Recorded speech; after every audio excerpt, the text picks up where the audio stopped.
Our story takes place in the grand continent of Uthra, once the home of the most powerful and wise peoples of all races. A utopia of grandiose thinking, innovation. Magics had never been more vast and varied. All peoples were prosperous in this age of peace and happiness. But then, seemingly overnight, a silver fog overtook the known world, plunging it into chaos. The Golden Age is now long past. In the past 100 or so years, progress has gone backwards. Magic's lost, history is forgotten, and the reign of regal politics now dominates the balance of the world. Kings bicker over petty ley lines and disputes of power over blood lineage. The land is now separated by a vast magical wilderness, coated in a thick silver fog.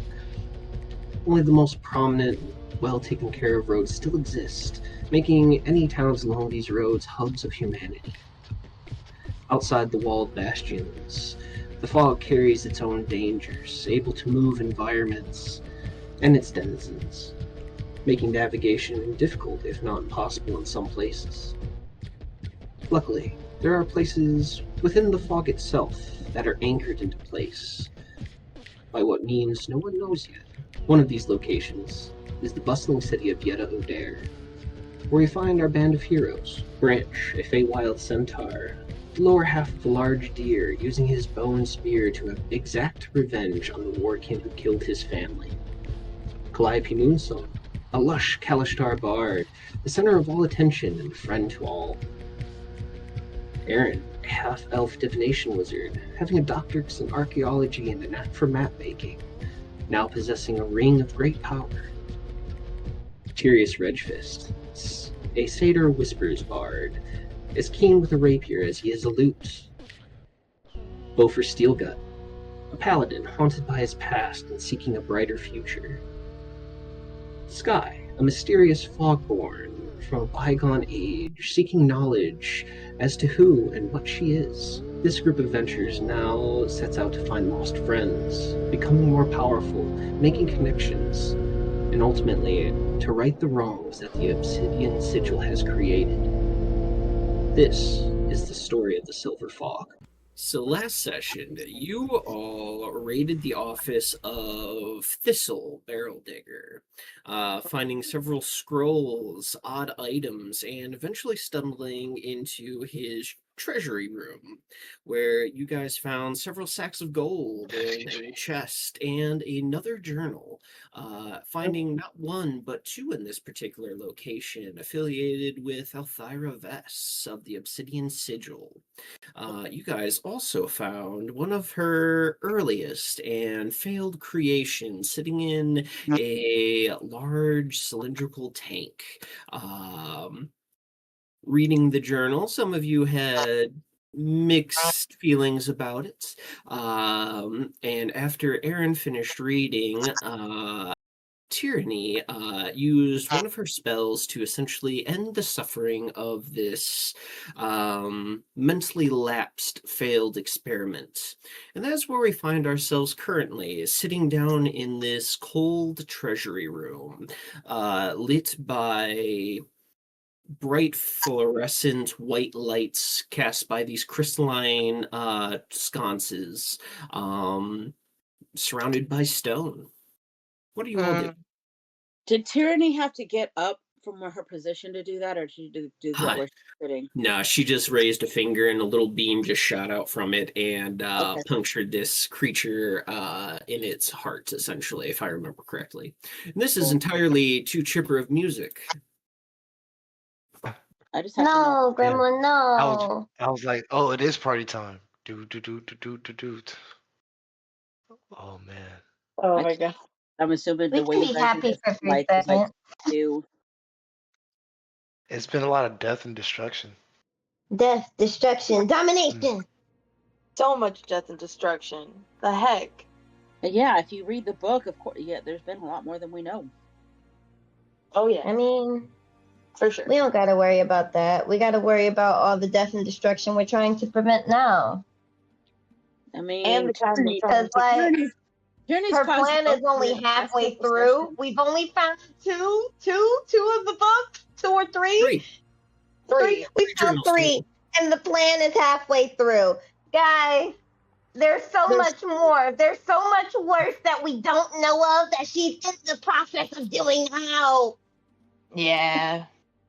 The world's in trouble, y'all. We need to rain Are our you own And death sure? exterminate and humans and humanoids and replace us with these monster things. And Calliope's gonna point at the barrel.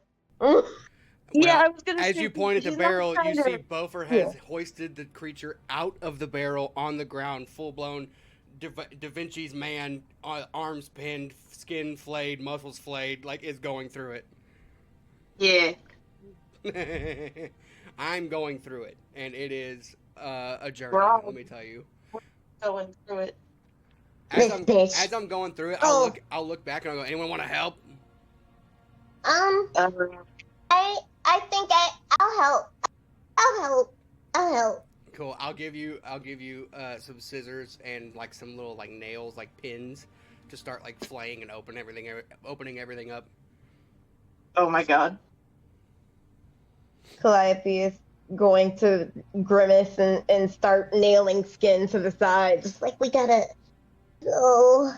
We got to go like this, and then like that, and then like this. Calliope, roll me a medicine check. All right. Okay.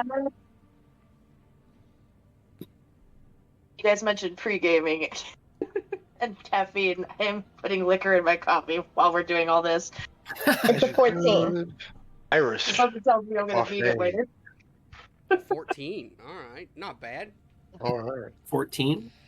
Mhm. A little bit lower than Bofer's roll, but you do notice, Calliope, that as you're helping him kind of move things around, move skin out of the way, begin flaying muscle, you notice that just below the heart and above the diaphragm, there appears to be a organ that you have never seen before. Dude, I am eating here. Oh I no. dig. I hope Can you I do dig that. at the organ? Like, As you start digging, Oh my I'll say, God. hold on, don't pull anything. Don't This- yank. Don't yank. both of this, I do things. I We understand. pull it out and we figure out what it is. No. We do this with precision. Hold on, and I'll go over and I will map out its, vasculature system and kind of cut it. I'll cut it where it leads to like the spinal column. I'll cut it where it leads to the heart. I'll cut it out to where you can see where the arteries and nerves are flowing. That way, you don't have just this organ. You have like where everything goes around it with it. Calliope's Oh, gonna reach into its guts and pull out its intestines. Like, oh my god. Oh my word! What is it? Bover turns around, looks at you, and goes, no. Oh my god, gently. No. So what I'll do is, Mitch, is I'll start like cutting individual organs at the end of their tubes or at the end of where they are. So like the lungs go all the way up to the brachials, up to the esophagus. So I'll cut top of the esophagus and pull the lungs out. I'll go to the heart and cut at the end of the arteries in the back that lead towards your lower legs and cut that there. Pull it, and I'll start basically setting out like a chart of like what stuff is, where it goes, and start going down the line. And what I'll do is I'll be nice enough to hand them to Calliope and go, okay, here, set this by itself, and like set Calliope this by is itself. doing the magic handkerchief trick with the beast intestines. Like, I don't. Oh Lord, have mercy. Doing the what? For those You know, the magic who are, handkerchief trick. It never ends. for those who are God. working on this, it is basically humanoid. As you're like breaking it open, everything is the size of like a normal humanoid's organs across. It's just this one new added organ to this creature. And Bofer, as you disconnect the arteries and kind of trace the nerves, as you cut the nerve closest to the spine where it connects into the spinal cord, you cut it. You notice that there is this almost mercurial liquid that falls out of the vein. I will try my best to collect it. Even if it's just 1 or 2 drops, I will try to collect it because I'm going to try to study it. I don't know how much it'll give. Can because you there's not dummy down what the word mercurial means? mucus. It's like a viscous silver liquid. Yeah, it's Okay. it's a lot like snot. Like it's made of liquid mercury. Yeah. Barney style it for the dumb ones here, okay? Thanks. Sorry. But normally, they don't carry a lot of liquid inside those tubes. They're meant for pushing in or out, so there's not a lot in them. So whatever I can get, I will get. Yep. Yeah, you get Aaron's just looking down like probably this is normal. half a vial worth of liquid. Cool. And then I will grab that new organ and walk up to Calliope, and I'll say, "We got to cut it open. You want to do the honors?" Calliope's gonna sniff it. Like, I don't know. I don't think this should be opened. I'll take my scalpel and cut it open. You see a thin plume of silver wispy smoke emerge from the organ and disappear quickly. Calliope's gonna cover her nose and mouth very quickly. Like, oh my god. I'll It's sniff it. here. I'll sniff it. And it's magic cocaine. Yay! And he gets the best high of his life. Roll that Constitution. No, well, the thing is like it's embalmed. There's no other fluids in the body. There's nothing else. So it's. We don't know what that is. So I'm gonna. He smell gets if the it's- best. He's about to get a taste of whatever Elthira Vast was sipping on. He snorted that shit That's what I'm straight. saying. I didn't know. That's what I'm saying. I'm a chemist. I understand how wafting works. You just like this. Into your. You don't waft unknown substances, though, right? Yes. You don't stick your nose in it, but you can do this and kind of waft it to yourself. Mitch is smiling. I'm concerned. I'm always just smiling. Because you're always concerning. Mitch, am I No, gonna Gremlin, no. am I gonna go on a It's trip in my hot. favorite rocket ship? Yeah. Man, I'm saying that's the best case scenario. Man, Walls. that man rubbing his hands like he Birdman or something. Oh my you god. can roll me a d6 though, Bofer. Oh no. Okay. Ah, told you. Not ha, Aaron. 2. Ah, told you. Listen, we need to start listening to Aaron. She's so sick of our shit. I am so sick of your shit. I'm just saying, no one else fillets bodies like I do. I get a lot of info out of this. You know what? That's not something to be proud of, dude. I'm very proud of it. Listen, As someone who wanted to be a Bruce surgeon and a Allen. nurse in IRL, I very much so am proud of it. True It has and valid, like but a really don't slip unique the weird kind silver of mechanic to the campaign. I find it interesting as well to kind of like work It how is. these creatures function Mhm. and what usable parts that you guys can get into it, because you guys have all benefited from. It's all these very animals. anatomical. Yeah. Mhm. Let me just say though, that's a very weird statement to be proud of. No one fillets bodies like I Well, do. so like when I rolled, for instance, Like a earlier, serial killer I went said. through the monotonous stuff already. Like, what are the ins and outs? Where is it leading to? Is there arteries and veins that are spreading everywhere, or is it spreading to certain organs and in certain spots? Is it, I already went through the whole monotonous part. Now it's just like, hey, I cut it open. There's a poof of smoke. I'm gonna waft it and smell it and see what it does. It's specifically It's evil. because of silver is why I'm concerned. We know what it does. It's evil. Because we know. What if it's spores? What if it grows in you now? What if you're pregnant with a baby? What if you get a tree in your lung? You know? A What tree in your lung. Like you find out you get a tree in your lung. I don't know. It's some weird dumb wives' tale. It's not true. It's not a real thing that happens, but there's this like old wives' tale about you getting a tree in your lung. So, Why do- Anyway. Aaron, did that bitch mention anything about reproduction of these creatures in the journals? Out of nowhere, you just hear Sky go, "Why does it gotta be evil? Why does it gotta like corrupt you? What makes you think that it's gonna hurt you?" Sky, I feel with all I due feel like- respect, you are the only exception to the rule we've met so far, my love. Please- I was gonna please say I act feel like the accordingly. room at once turns to Sky and is like, you have to ask at this point. After everything we've seen, Sky, with all the love in my heart, you have to ask at this point. No, honestly, you are the only exception to the rule we've met. And when we meet another exception, there'll be a glory hole too. But for right now, Okay, but to be fair, I'm the only exception that you've met so far. Who's not to True. say that just proves that there's more out. There's got to be more out there though. This It's- we ask questions first most times. We asked you questions. We got down with you. We figured out your whole deal. You know we don't just kill on sight, so there's no worry. But I'm gonna keep my animosity.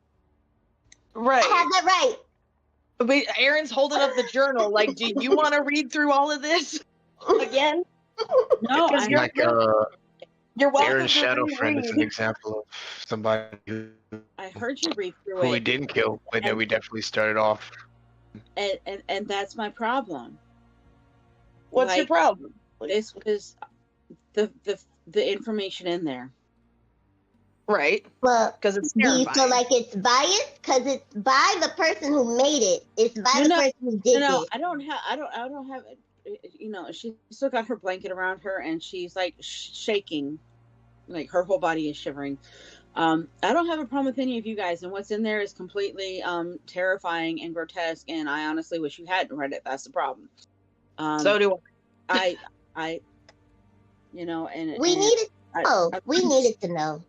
so much. It's the- I probably needed to know, but at the same time, I didn't need to know, and I really didn't want to know, and I should not have learned anything that was in there, because Yeah. you know, I just had a conversation with Elira, and I learned things that I don't know if she wanted to keep from me.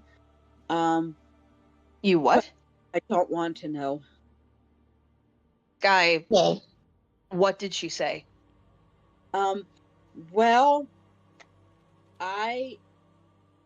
I'm obviously fogborn, and according to that journal, this Elthira Vask person created the fogborns. Yes.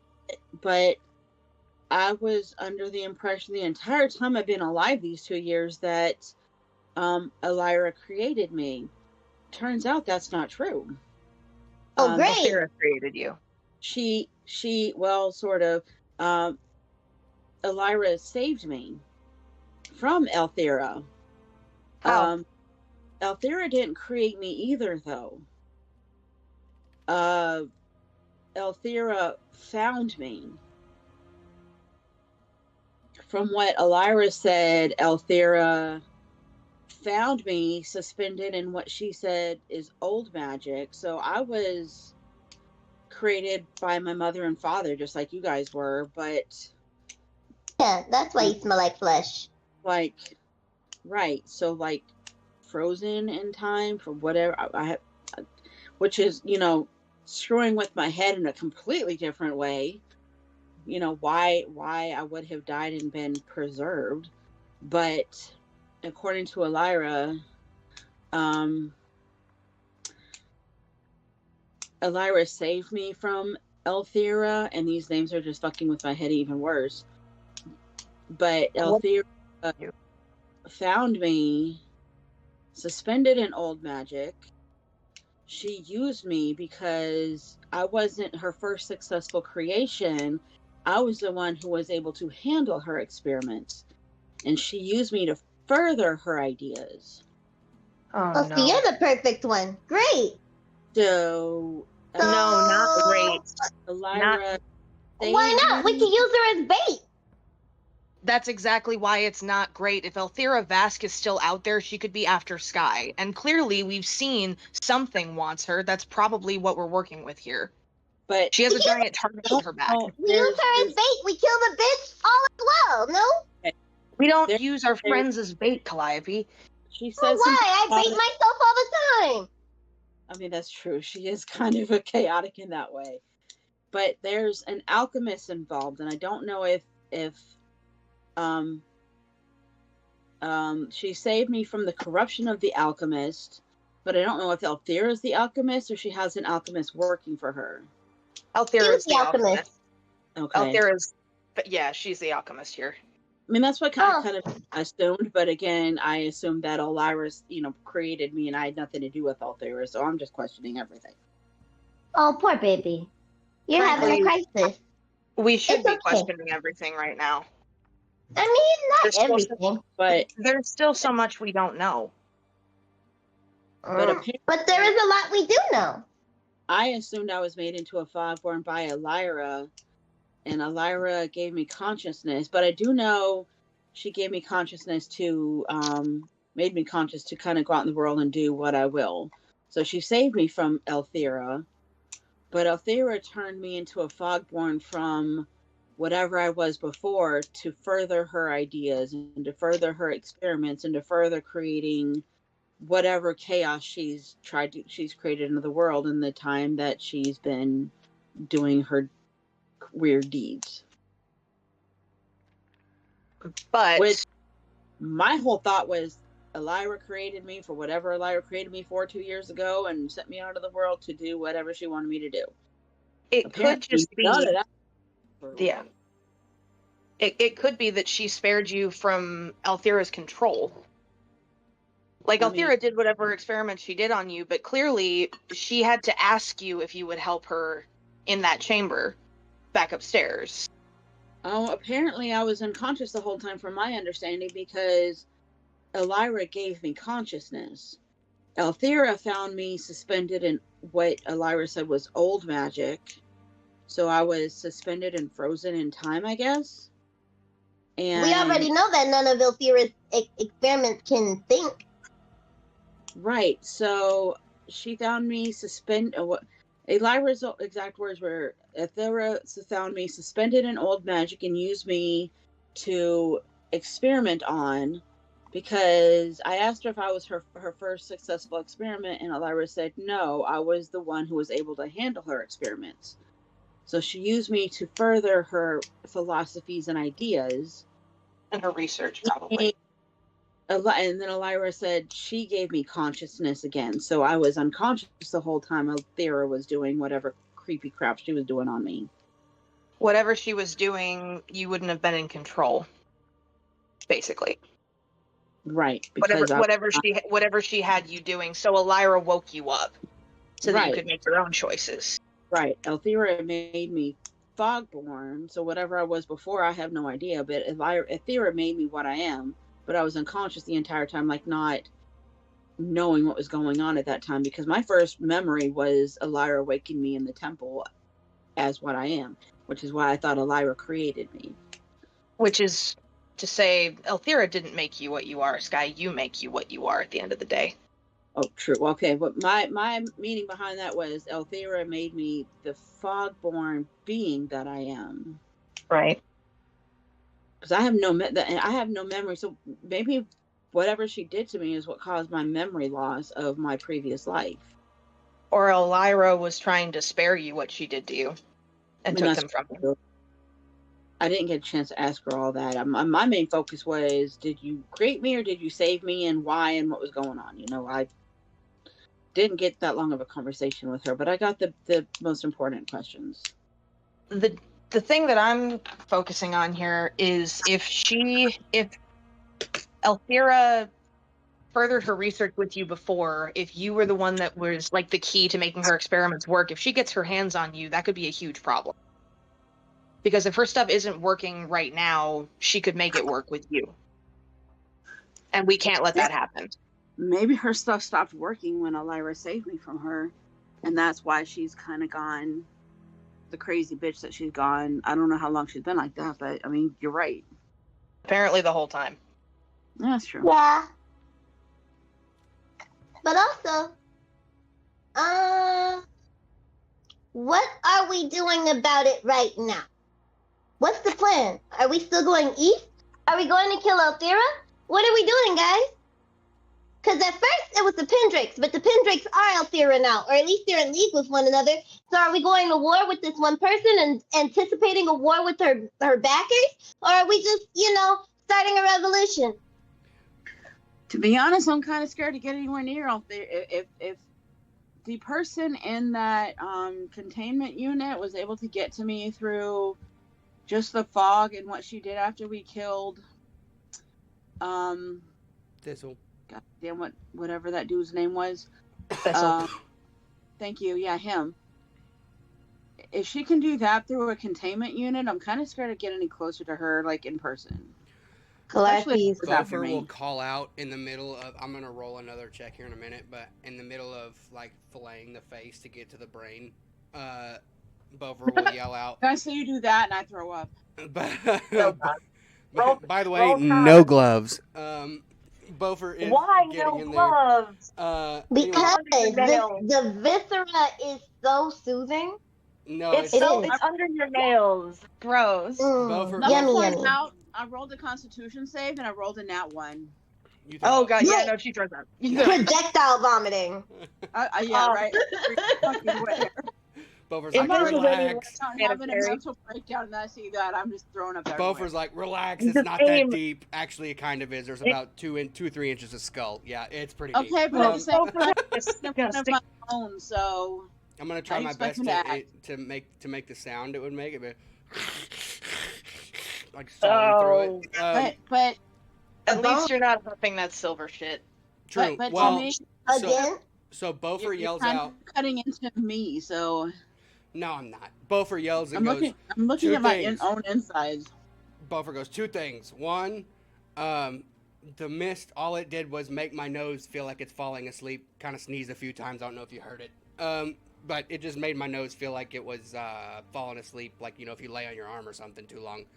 Other than that, we're supposed to go east to meet up with Mazen and to free Cavella. That's what we were on the way to do because Cavella has information of like the inner workings of what was going on before she was imprisoned by Thistle. So that's the plane we were on, and then we helped the Griffins, and now I would say we need to get back to that because I need to get to We need all the Mazen help we to can raise get, up yeah. an army. Anyways, by the way, if anybody doesn't want to get splat, I'll like look around and kind of be like, don't stand, if you don't want to get hit with some fluid, don't stand here, and kind of like do like this, and like make a bubble, like don't stand here, because there's a lot of fluid in the brain, in the skull, and I'll look at all of you and be like, and yes, that's true to everyone, not just this creature. Okay, let me ask you a question. Does this thing look like that? red is silver and whatever, mercury, Wait, what? mercury, whatever? Repeat the question. Does this creature look like its blood is silver and mercury and whatever, or is it There's no actually fluids. It's been embalmed. There's no fluids. That's what we Okay. discovered earlier. before you started doing the autopsy thing on it? So, what we discovered whenever I rolled my stuff prior to stream, when we were getting stuff ready, is Right. whenever I started filleting and getting stuff out, and I started noticing veins and arteries of the normal corpse were collapsed. Because in my journal I wrote 2 creatures shoved into one, and the first creature is all humanoid, all humans, organs, everything, and every vein, everything is collapsed because there's no bodily fluid. There's nothing. It's someone embalmed it. Was she The bringing creature back was a still alive. Creature is still alive, but there's no blood. Like there's no, like the heart's not pumping blood. he made Oh, something wait. completely Wait. unnatural. Oh my god. Aaron has a light bulb Abomination. moment. There was a description of a creature in one of the journals, that their blood was replaced with catalytic ichor. I think. Could it be something like that? And I'll hold up the vial. Is that and what we're looking at? I'll hold up the vial and wiggle it and be like, that could be what this is. But anyways, Does somebody want to identify it? I'll hand it to you to identify, but I'm like, I gotta get this skull open to see if this tainted the brain and how it functioned. That's why I'm saying right here, this little stage right here, I would say to back away from right here. And I'm like, Buffer's a dwarf, so And being get closer. straddled, I'm straddled over his shoulders as if this is a night after Buffalo Wild Wings. I'm straddled over his head, and I'm like, trying to saw through it. Oh my god! Oh my god! What has Aaron's Buffalo take the Wild vial. Wings have to do with that? I was wondering that too. Yeah, I what don't know. That's the only you cool go place to man? take someone on a date in my town. So that's that's what I was Wow. They do thinking. it different in Texas. Wow. They do it real different. I am. Hey, real quick, Oh everyone look my at the camera. You Everyone are look at the camera. so Everyone aggressively look. Texan. Everyone look. There you go. Anyway, yeah, I'm gonna cut into If this. there was I'll any roll a doubt. medicine check now. Hold on, I will roll it and see what. Right. I'm gonna try to preserve the brain to the best of my ability. Yeah, in the meantime, I think I can still cast Identify as a ritual if nobody else wants to. I can look at that vial of the liquid. I See can what do we're it if you need. Or I'll either identify as a ritual because I want to know what this creature is and like how it compares to me. you know what? Have at Calliope it. is excited in being in the splash zone. I Alright. feel like Aaron would pick up like Sky needs this. Normally it is 10 minutes to ritualize Identify, right? Yes. Yeah, So like three while of both are us, breaking down the body. yeah, 3 of us has Identify. So why don't we do it at the same time? So basically just the time. Oh, 3 like a minutes circle is done. spell? Yeah. Yeah, why not? Haven't done it in a while, so just let's go hippie. Yeah. Okay, cool. Yeah, we cut down the casting time and do it together. Yeah, good idea. In the Yeah. meantime, Let's get into like the farthest corner of the room away from whatever Bofer's doing because I so don't want to watch that. Yes. in the Immediately, meantime, yes. Let's I get out of rolled the a splash 21. zone. I rolled a 21 medicine, so I can preserve the brain and get Aw, a good you look at wimp. it before I fillet it open. Great. The brain is of normal humanoid size. It does have far less like arteries and like veins running through it, which might explain the brain dead Yep. function of this creature originally. Less curvature as well. Aw. Yes. Okay. Very He's very smooth smooth brain. Yes. Goodness. What about Um, gray matter? Is there any gray matter in the skull? A small amount of it. Okay. Gross. So it was super, not only brain dead, but it was also unable to remember because of the gray matter causing dementia. Okay. Poor bud. Any tumors? Any stuff that grew that should No not have grown? tumors. The one thing that you would see is from the spinal cord going up through the center of the brain, there is a very thick silver artery that runs through the center of the brain. Where does it land? On frontal cortex, right or left hemisphere? It goes from essentially the spinal cord and basically wraps around the back of the brain in the center and then disappears into the top center of the skull. Oh. Okay. Oh my god. So core function into the cerebral cortex back here. Okay. Jesus. Okay.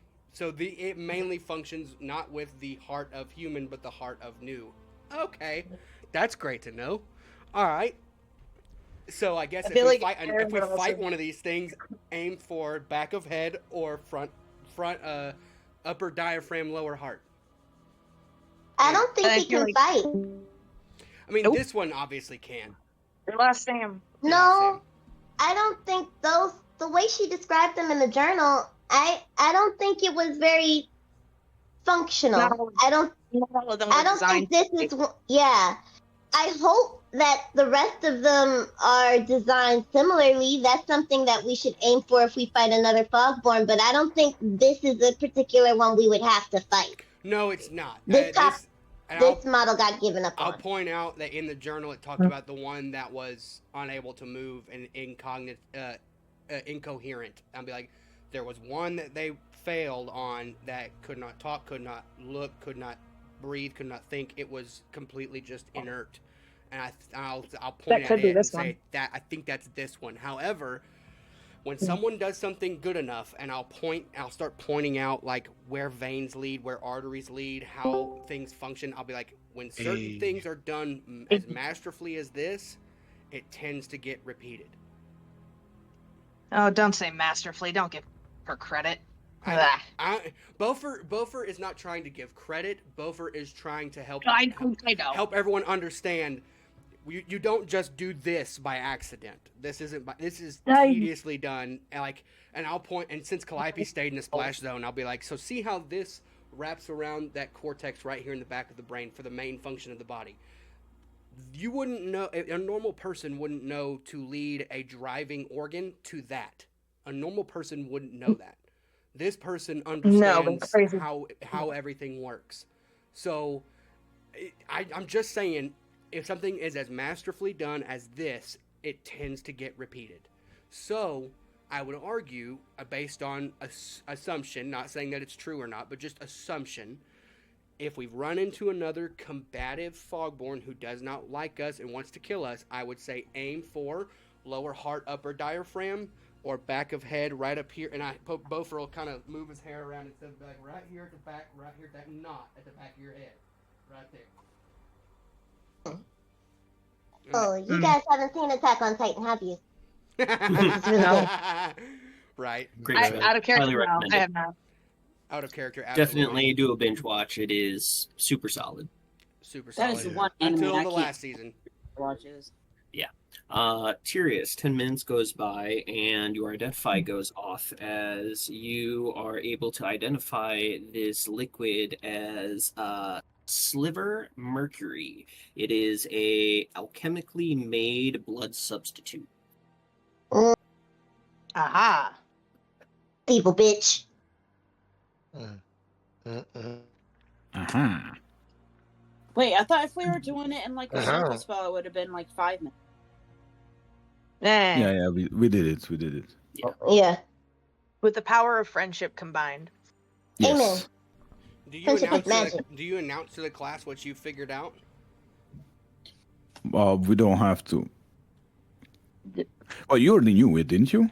I didn't know that. Hmm? No. I was the one who collected. No, we didn't know what it was. Yeah. We didn't know Okay, what it was. well, you have- Bofer was just huffing it. Well, I think Yeah, that. it would be best if we just discussed it between the three of us, and then decide what to share with the rest of the party. Secret. Why Yeah, wouldn't we share with everyone? Well, because Sam wanted to know what it is, and then she can figure out what it is and how it affects her, and then we can Right. discuss what we share. Do I have this shit in my body too? Let's catch her. Let's not. Oh my Well, god. if she pricks her finger, we'll figure it out. She's worked with us on combat before. That's voice still coming out of Let's not pick her. Maybe she goes into eternal slumber. We don't want that. no lie. No, we don't want that. A vein Okay. because I was literally thinking about taking a dagger and just like taking it down my arm to see if I was gonna bleed silver or if it was. I'm just saying, it's a thought. It was a very quick solution. Again, and Aaron's gonna like stand between Sky and Calliope, so Calliope don't get no ideas, and be like, "Girl, she has bled with us in battle before. We've seen her bleed." Bofer, leading back to that, when you're doing your autopsy on the extremities, you did notice that there were extra veins going up and down the legs and arms. So there is a non-bloody way of checking. That's what so out of character, I was told I could, because of my medical persona in real life, because I know how they work. Yeah. I could put Yeah. together an IV bag, an IV system to rehydrate someone. So if I can do that, I can draw blood. So I will look at Sky and go, "Hey, this is." Well, you not- could also just look at her arm, Oh, I can? because the second set of veins runs parallel to the humanoid ones. Okay. We don't. I will Where's look at that? Sky. I is going through a complete mental breakdown, so she's not thinking about the fact that she's bled before. So she just like take out a dagger and go to like cut. No, the two veins in the arm. Bofer will stop what Whoa, stop what he's doing. Sky. I will run. I will drop my weapons and everything. Run to Sky and I'll grab her arm. And be like, hold on. Before I you have do, to know. hold on. I have to know. Hold on. Breathe for just a I'm second. holding. See, it's in my hand. I'm holding. And I will try. I'll say, hand me the knife. I can check without having to cut you. I can check without having to. Guy, cut let's you. not Give be me the hasty knife. here. Let's not be hasty. Listen to Bofer.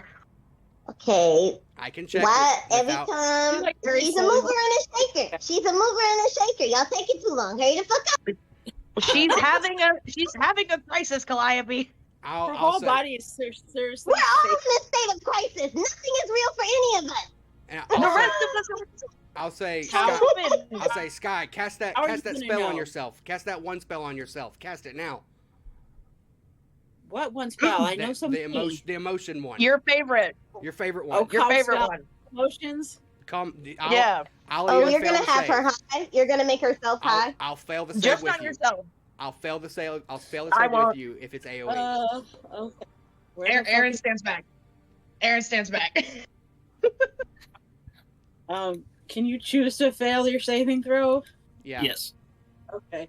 I guess I'll choose to fail my save against it and just calm down.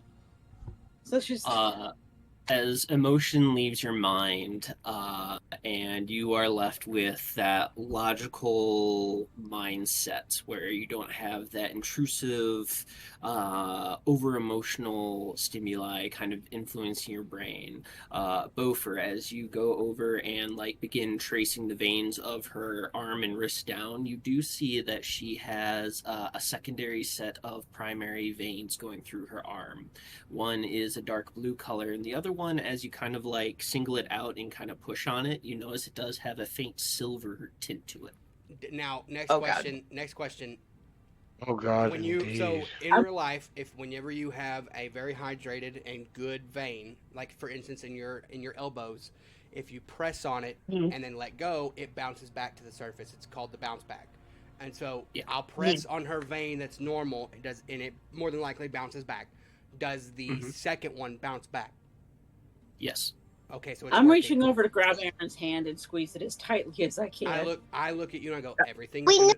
I look at you and I go, I everything's thought gonna this be was fine. just like I go, everything's gonna be fine. I'm gonna mind link with Erin because she's not in the business of cutting someone's arm open, and I'm gonna go, she's got it.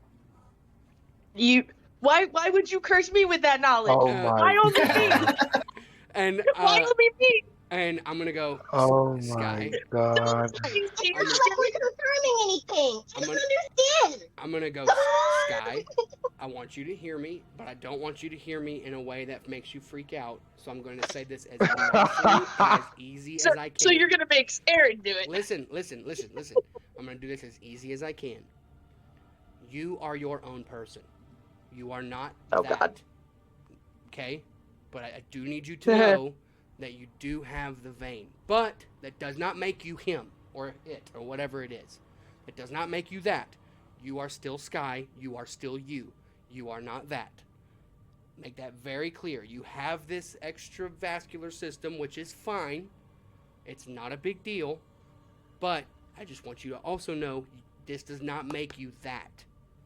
That's not what you are. I mean, we don't know if that was a bad thing either, but... Correct. But what I'm saying is that I don't want you to she's see... been proud of her Fogborn heritage and lineage this entire time. She's just confused about it. Right. And what I'm saying is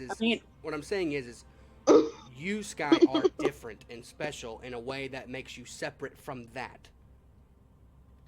I may be less proud of my Fogborn heritage now. I know where it comes from. Don't worry about it. Don't worry about it. Aaron's gonna pipe up.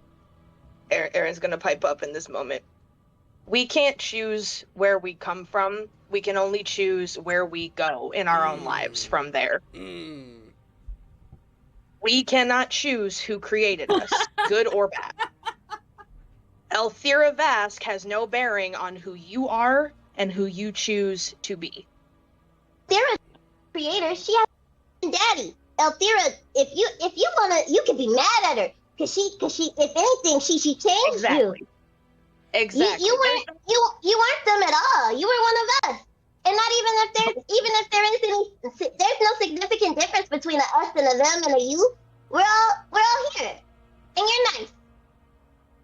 I mean, that's true. I mean, there's no telling where I'd be if she hadn't done that and Elira come and save me. So probably with baby somewhere.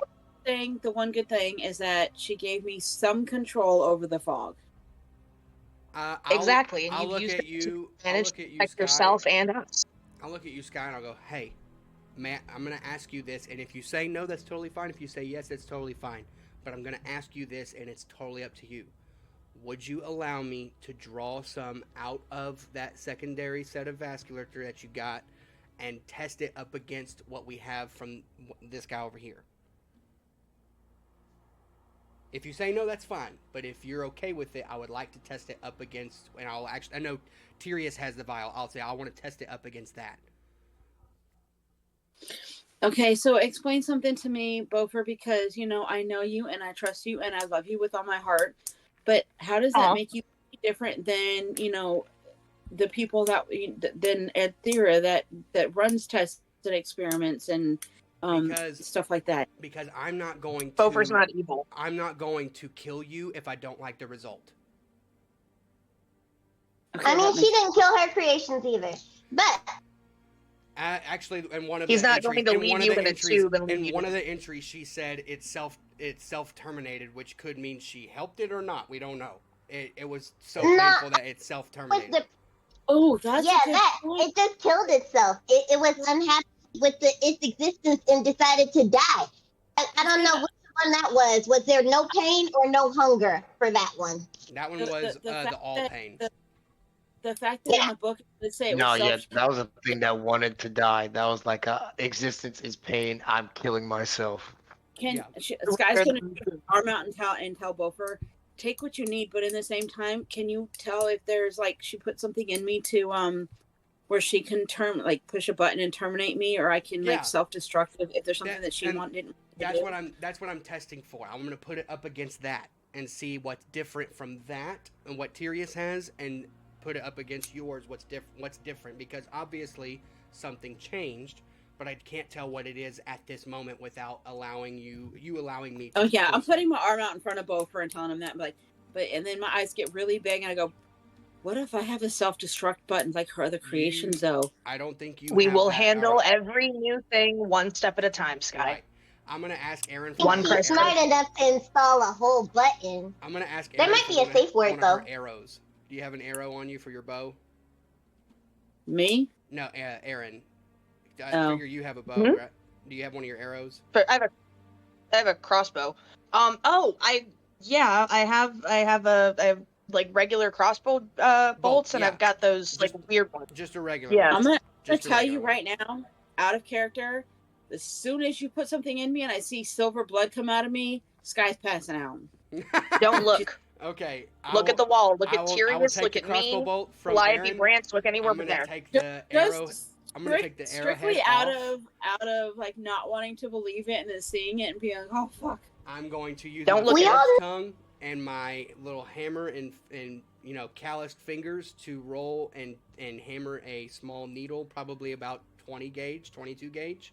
Try to get it down as thin as I can so it's not super hurt, like it doesn't hurt that bad.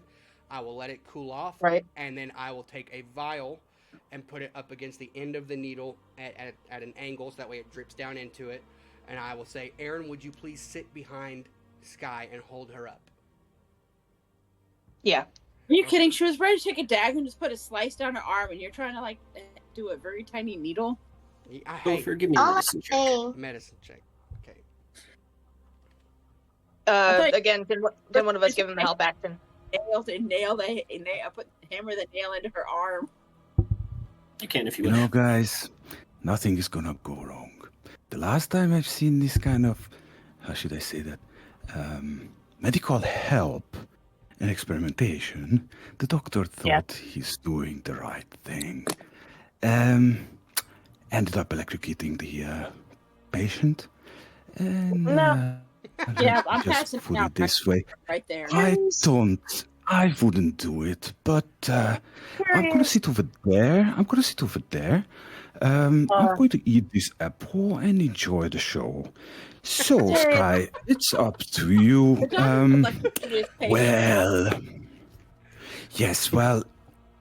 We don't have electrocution, but we have a couple of vials with questionable substances inside. So, substituting the electrocution. Well, have fun. We don't know if she can bleed out that mercurial Let stuff. me So, point like, out as long as she still has her human blood, she should live, right? Why would you even say that? And vials of like tubes and stuff going to it. I'm not trying to get a full vial. I'm just trying to get some to compare. I said it. I'm not a prophet of doom here. I'm just saying. Every experimentation starts with, I do the right thing. Well, again, it's an uncharted territory. We're trying to chart it here. I rolled a 17. Yes. Wait, are you charted. Are you actually Good trying luck. to what the fuck is that called? Blacksmith a needle? It's taking you time to do that? I mean, With a 17, you are able to put in the needle, and it doesn't hurt. Bofer surprisingly has a bit of a talent behind this. And as you draw out some of this blood from the secondary vein system, there's a very similar silver viscous blood that is drawn out into the vial.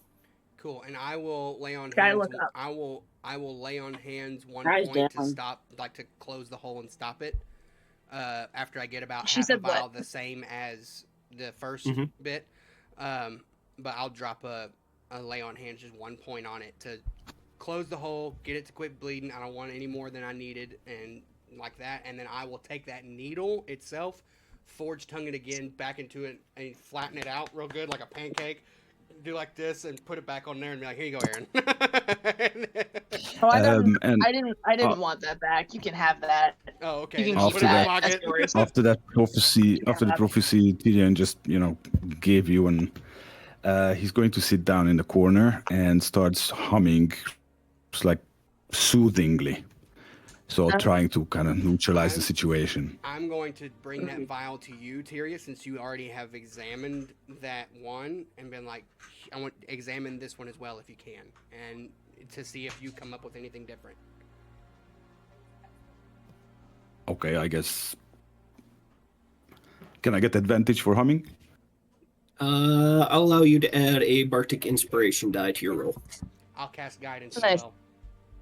By the way, what am I doing? Because I thought I'm just identifying stuff. That's what I thought too, but yeah. That's all. So yeah, I will lower the DC by a couple points for you. I will also cast guidance.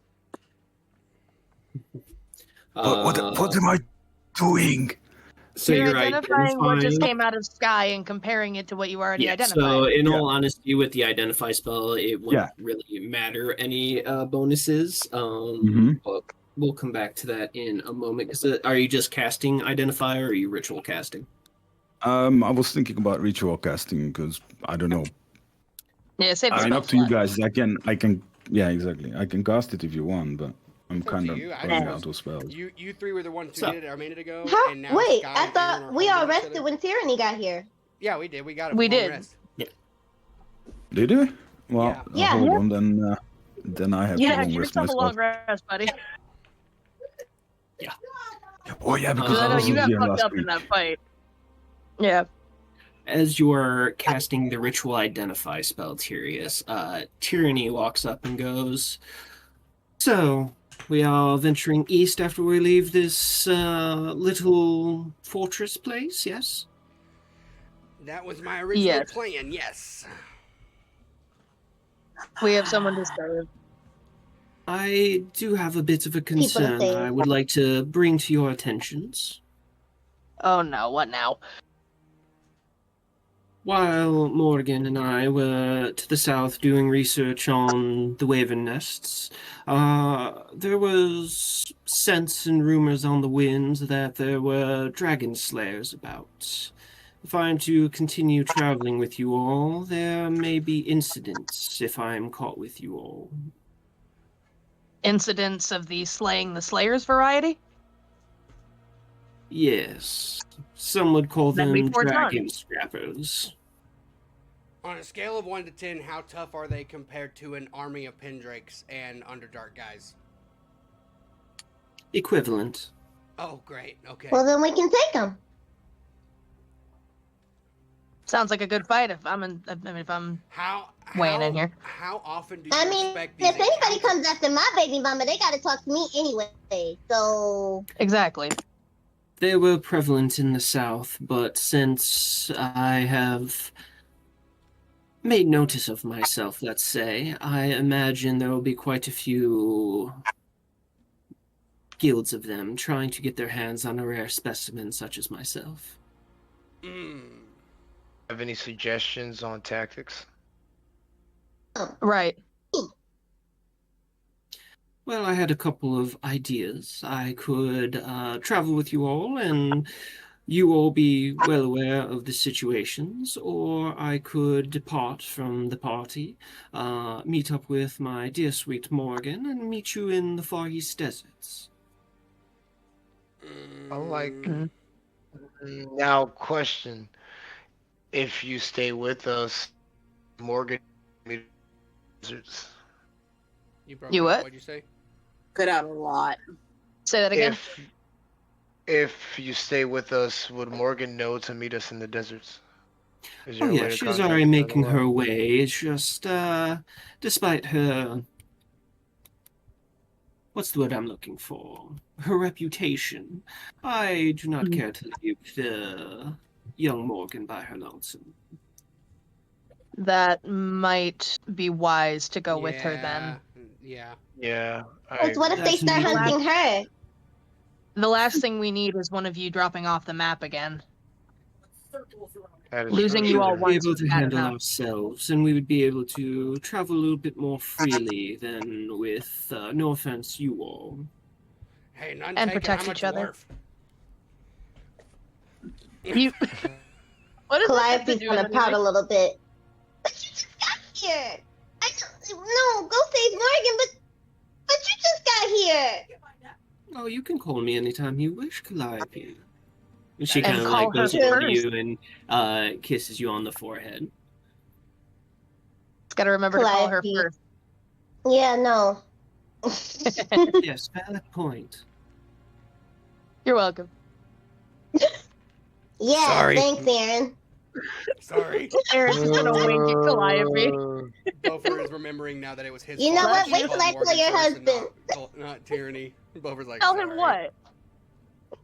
Tell him what? I don't know. I'll think of something good. Uh-huh. I'll look at Branch and go, I think it's wise to not leave Morgan by herself, but also, like, I would love to get to the east as fast as possible. So I could go either way. It doesn't bother me. Well, if I'm not with you all, busy. it will simplify travels. The dragon scrappers have a tendency to have ways of noting people like me who are in disguise. Okay. Is there any way to Oh. pick them out? Any way to track them, maybe, if we run across them on our path anyway? Do they wear badges like we do? They usually come in large caravans. They are distinct in their look. Bofer looks up and goes, wait, are they a bunch of, like, barbaric guys with lots of muscles? Is that them? There are a few like that, yes, but they Okay. are nefarious in Why? their tactics. They like to hunt us dragons, mostly for bits and pieces, things to sell, rare materials. Bofer, have you met these guys before? I don't know. I assume that I might.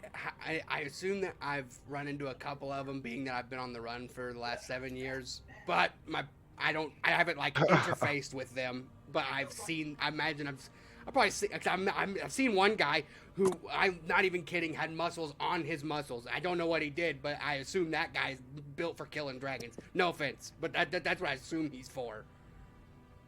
Okay, but did he have muscles on his eyeballs is the question. Yes, that's my point. Does he eat nails for breakfast damn it, without okay. milk? He eats nails for breakfast without any milk. That guy. But Okay. can he open a new bottle of ketchup without running it under warm water? Yes. That is the ultimate test. Damn, I'll be okay. right back, 1 sec. Oh my god. We're so stupid. We're so millennial pilled, it's ridiculous. Listen, it's so funny though. I love it so much. No, for real. Very interesting explanation. I'm like, who the fuck can't do that? It's SpongeBob. Yeah. Also, Sky is still collapsed, like unconscious on the floor. So that's why Yeah, I'm not... I was gonna say, is Aaron It's a just like stressful cradling situation. her unconscious on the floor? Yes. Like while we're talking, she's just out. Yes. Okay. You know what? Maybe she Calliope- needs a nap. It's fine. I think I'm gonna create water and splash her. You're gonna what? She's in my lap. Don't get no.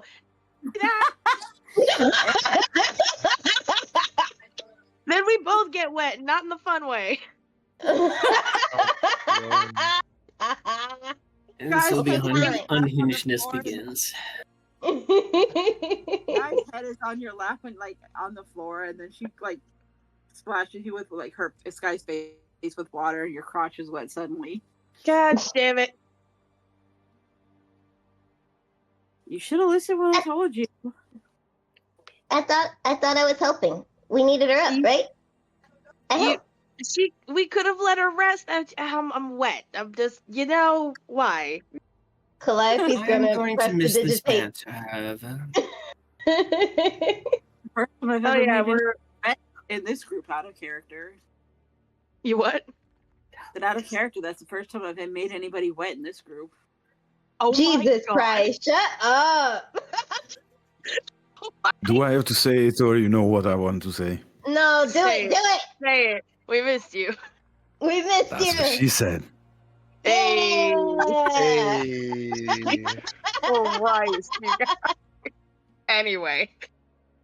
I love it. Yeah.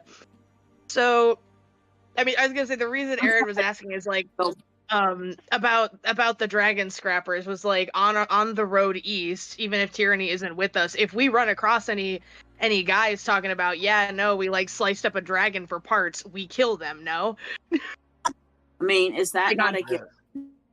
Like on principle, we're all agreed as a group. If we find any dragon scrappers on the way, like as a treat, we kill them as a treat. Yeah, we've that aligned with the really- dragon. Is that really It'd be something crazy that- not to. For the betterment of dragon kind and people kind, we kill them.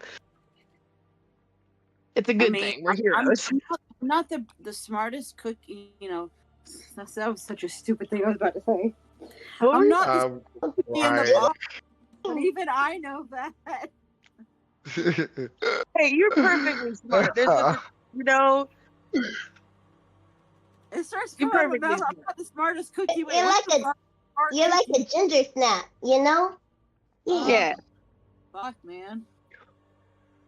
I had a whole different analogy kind of like ready, and as soon as I start to smart cookie comes out, I'm like, what the fuck is a smart cookie? I know. Well, if you give a mouse a cookie, he's gonna need a glass of milk.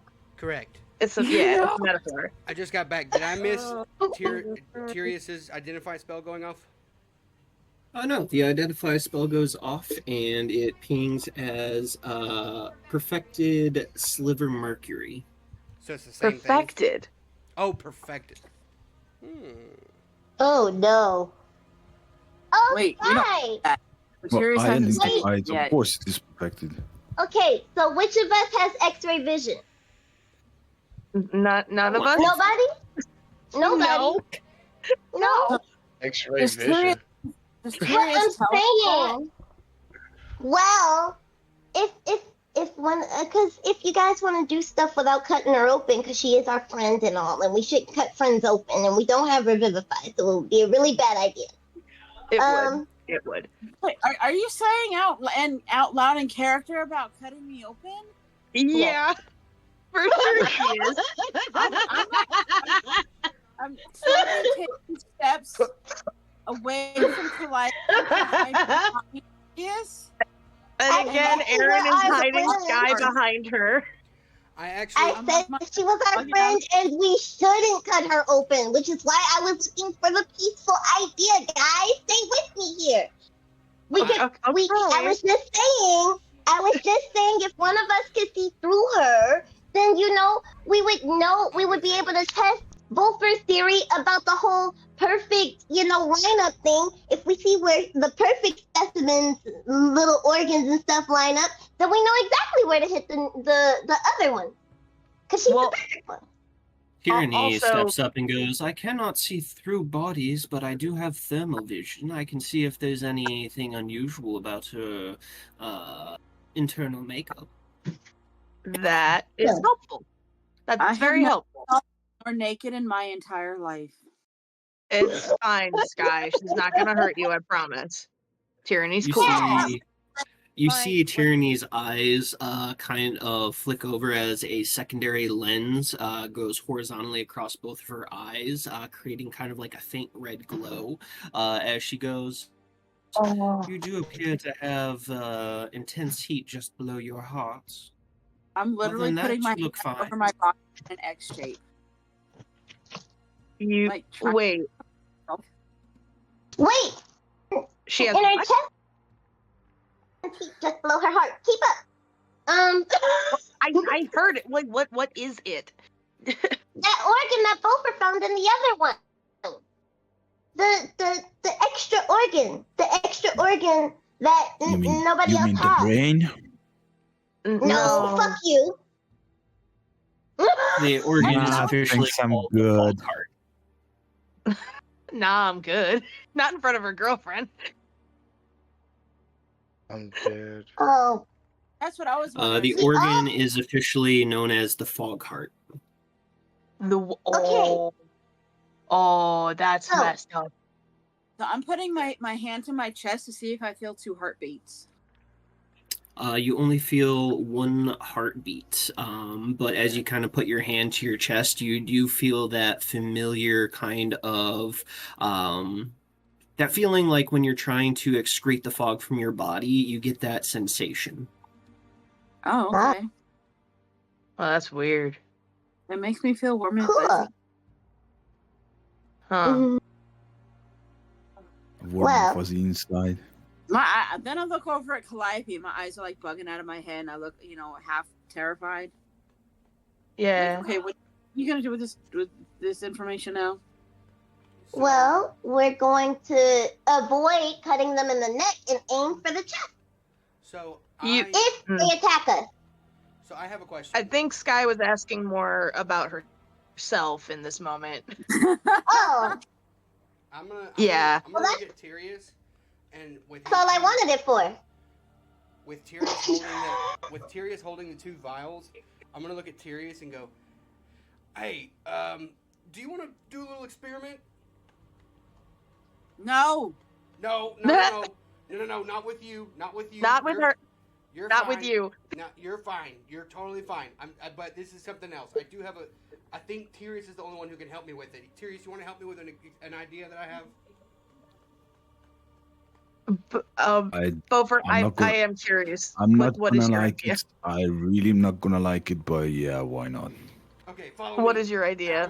I'm gonna lead. Before you do it, I'm gonna lead Tyrius up to where I left that dude in that tower. Oh boy. Are you guys? You're like getting out of the up the ladder out of the chamber, or up the stairs out of the chamber Yeah, I'm rather? gonna go, hey, follow me. I have an idea. Follow me.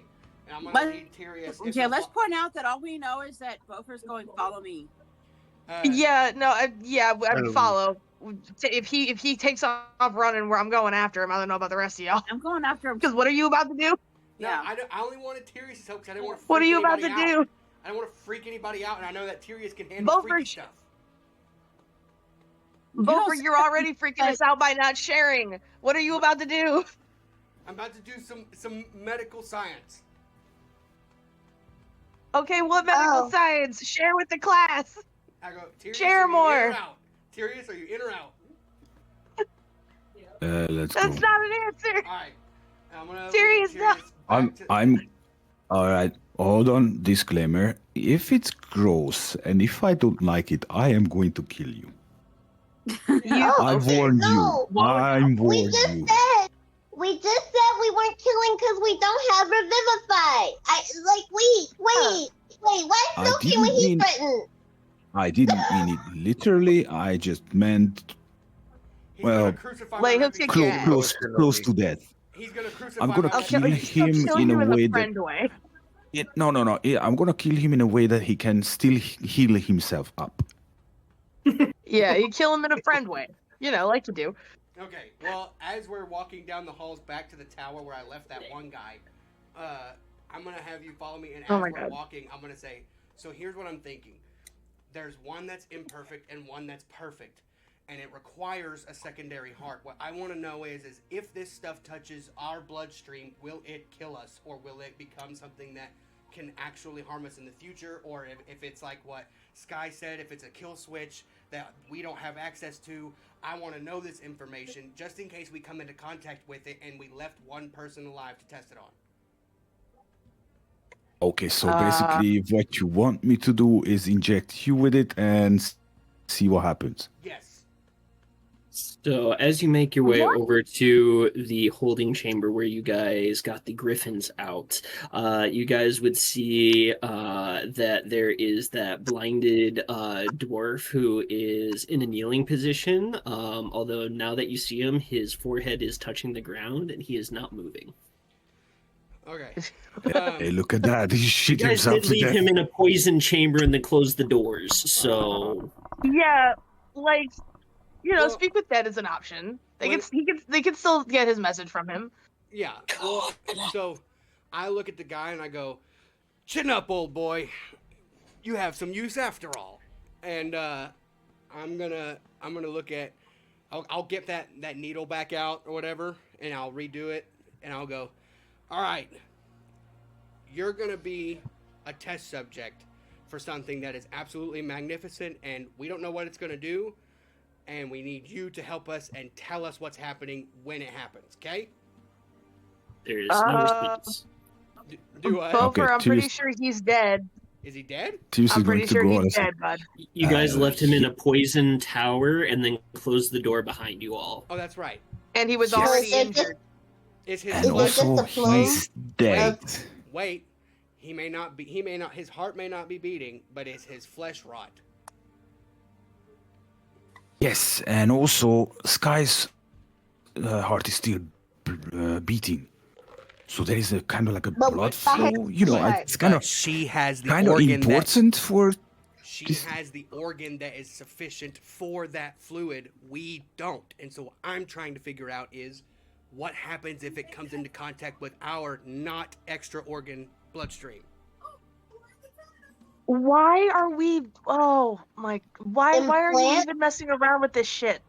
It's not that Like, I'm just- messing around. This is legitimate, like, fear. Bofer's like, what if, for some odd reason, one of us gets captured and they try to inject this crap into us as a way of interrogation or something?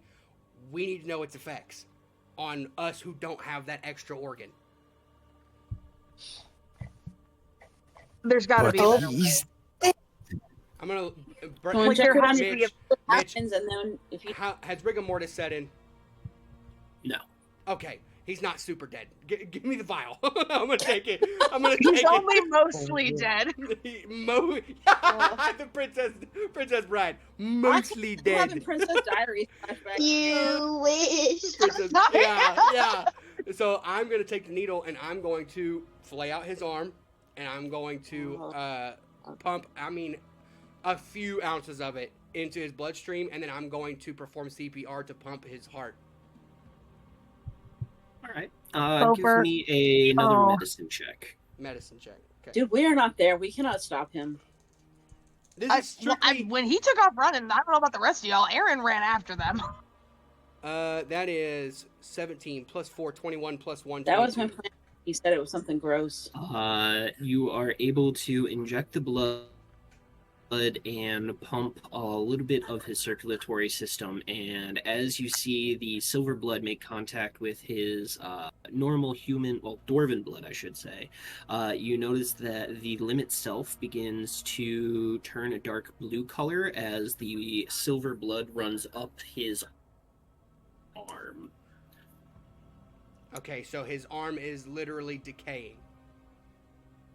It turned a really dark blue color as your limited amount of circulation has basically gone from his wrist to his elbow. That part of the limb is like a dark purple blue color. Okay. And that usually signifies the death of a limb, like frostbite. Okay. Can I pump it a little more to see if it follows to the heart, to see what it does at the heart? It'll take you a few more minutes of like CPR, but the limb continues to turn blue going up the arm, and you notice the injection sites, the veins themselves have turned a dark green color. Okay, so it will literally slowly kill us if it comes into contact with us because we don't have that second organ to protect us. So I look back at Tyrius and I go, successful experiment. I'm like, I'm not trying to be weird. I'm trying to help. Yes. Now, note to self: don't get injected with silver blood. Yes, that was my point. Don't come into contact with it if you can help it. Stay away from Sky's blood. And so, don't ingest. So, don't is it don't just- inject.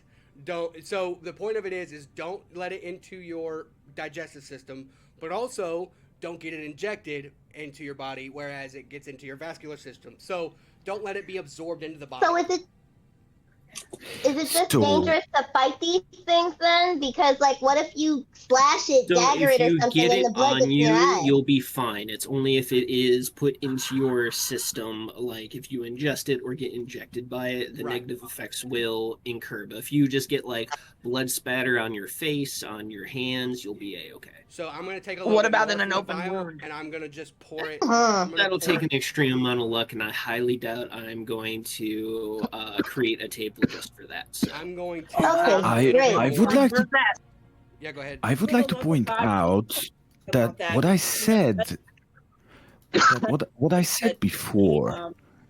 A deadly poison for me to be able to use against somebody, Hypothetically. right? Are So you gonna? She's gonna blood bingo. Oh my god! Oh my god! Oh my god! Oh my god! We're Anyway. going Gen Z Oh, here. okay. Oh my god! It's gonna be great. If I'm bleeding in combat and I want to inflict extra damage, all I got to do is touch somebody's open, like touch somebody where they have an open gash or something, and let my blood seep in with theirs. You get to bear hug people with your bleeding body. That's gonna be great. They cause damage to me bleeding. I got to make sure it's like silver blood so I can like push it into their bloodstream. So Hey guys, remember how Tyrius said if this was gross, he was gonna kill Bofer? yeah. So what were you gonna Yeah. say? I think this Tyrion? qualifies as gross. Nah, it's not gross. But I It's would like to not? point. I would like to point out that whatever I just said upstairs or in that room when you were experimenting with Sky, that's exactly what I was referring to. Dude, that's why I had to log out for a minute because you all were Can talking you- about like, all the bodies and the organs and the blood and blah blah blah. I was literally over here about to throw up, so I had to log out for a minute. But Oh, I Can thought you we lost blind you. people? this Like, is- if you bite your hand and like rub your blood in somebody's eyes, can you blind somebody? that would be You guys kinda are getting sick. way too deep into this. But anyways, the point of Because me evil doing blood this is so cool. the point of this was to discover whether that particular set of blood was toxic to us without having that extra organ as a protection layer, which it is, and we know that now. So that was my Yes. point. That was my point. It is artificially, alchemically created blood, so it Okay. does not agree very well with people who do not have that particular organ or internal makeup. cool. That being said, Here's that go. after this experimentation, what are you all doing? Because Getting it ready is to leave. becoming, I do believe, early afternoon at this point. I just like the idea of all the evil things I can do with it now. Exactly. You were evil guys. before this, Sky. You were evil before this. I was not. I was sweet and innocent. I don't know what Uh, you're talking about. You're sweet. Crazy. I was sweet and innocent and toddler like. What the fuck are you talking about? Yeah. just because you couldn't read. Now you can read and you know things. You were Yeah. chaotic before. I can read a little bit. Yeah, That'd you be can read good. now. What are you guys doing with the remainder of your day? Are you guys going to collect your cart and horse and begin to make your way? Are you guys taking the rest of the day to rest? What are you all deciding to do? Ooh. I know I mentioned going to see about like the stables, getting another horse so that our cart's balanced again. Yeah. That's a Um, smart idea. I think I'm just gonna go explore around the building because I don't think that we looked at all of it, did we? Yeah, we were in the No, middle not even close. of looting the rest of the place. Branch will Yeah. tag along with Calliope on searching for stuff. Yeah, Like me it's a too. massive building. If there's more here, we should probably find it. Let me switch back over to the big map, and you guys can ping where you guys wish to explore. Awesome. I will mark the destroyed locations right now. So, Tyranny was kind enough to destroy Ballista Tower number 1, Ballista Tower number 2, Tower, and she also took out one of the barracks locations, which would be this one. And we've already much done all of this up here, right? This is where we met. Yeah, so this is the throne room.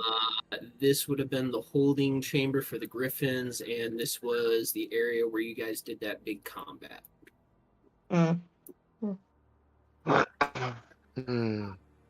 Well, So what's I wonder what's up. what's over here? Where are we at right now? You guys are in think, between. Yes, you guys are pretty much between the throne room and the holding chamber. I mean, I think we just check out the rest of the place in an orderly fashion. So, like, maybe go through here and then up here. My thing is very light, and then go down here. I cannot sing. I don't know what. Click and hold. You Gotcha. So, There. if you guys are going to be doing a big, broad spectrum kind of search of the area, I need everyone to give me investigation checks. Sick nasty beats. I want to go specifically to this tower over here. I want to see what's in it. I mean, I'm following the group, I guess, but Calliope's gonna wander off. 15. I don't know. Go with the group with like me, kind of having my own little mental thing and seeing what I want to see. Again, I don't know that any of us needs to necessarily be by themselves in this moment. Maybe we go. I'm a wander off. I agree. Yeah. I got a nap one, but I'm wandering off. Yeah. I'm crying. Guys. I'll go with everybody. You said investigation, right? Yeah. I got a 17. I got 21. Nice. I got 7. I got a 5. I have an inspiration, so I'm gonna roll again, cause yeah. Roll it again. I got a rock. Roll it again. I got a worse rock. Does any of our bards want to be inspirational? Not a worse rock. Oh yeah. I got a worse Any of rock. the bards want to have a looting song? We got a looting song. Branch will pull out his drums for the first time in a long time. If there's not already a looting song, there needs to be. I cannot sing at the moment because somebody's sleeping in the other room, so just imagine that I'm singing to you. Yeah. I got a 17. Calliope. What would you like? What kind of music would you like? I drew out the line. You guys looking for some looting music? I got you. Hold on. Oh my god. I drew out the line on the map of the direction I was taking because I was kind of suggesting that's the way we go, but Calliope wants to go off on her own. Everybody else wants to go off on her own, so that's the way I'm going, I guess, then. Never grew. I mean, I was saying we stick together, but like, you know. Let's split the party. Nothing can happen. Of course. Nothing ever happens when we split the party. Never, ever, ever. Well, we know this place is safe now. But maybe I'll see remotely here or something. This looting music. Wait, what is that? I can't hear.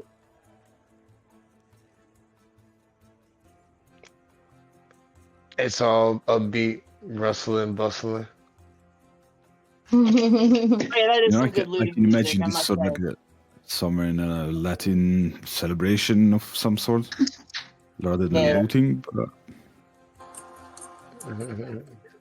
Okay, it's party time. Ole! Ole! Where is the loot channel? There we are. Alright, so, spending what seems like a couple hours investigating the remaining buildings to the north, you guys find a barrel of healing potions containing 4 healing potions and 2 stamina potions. Oh. Ooh. 1 We need mana those. potion. That's for sure. Mm-hmm. I would like one.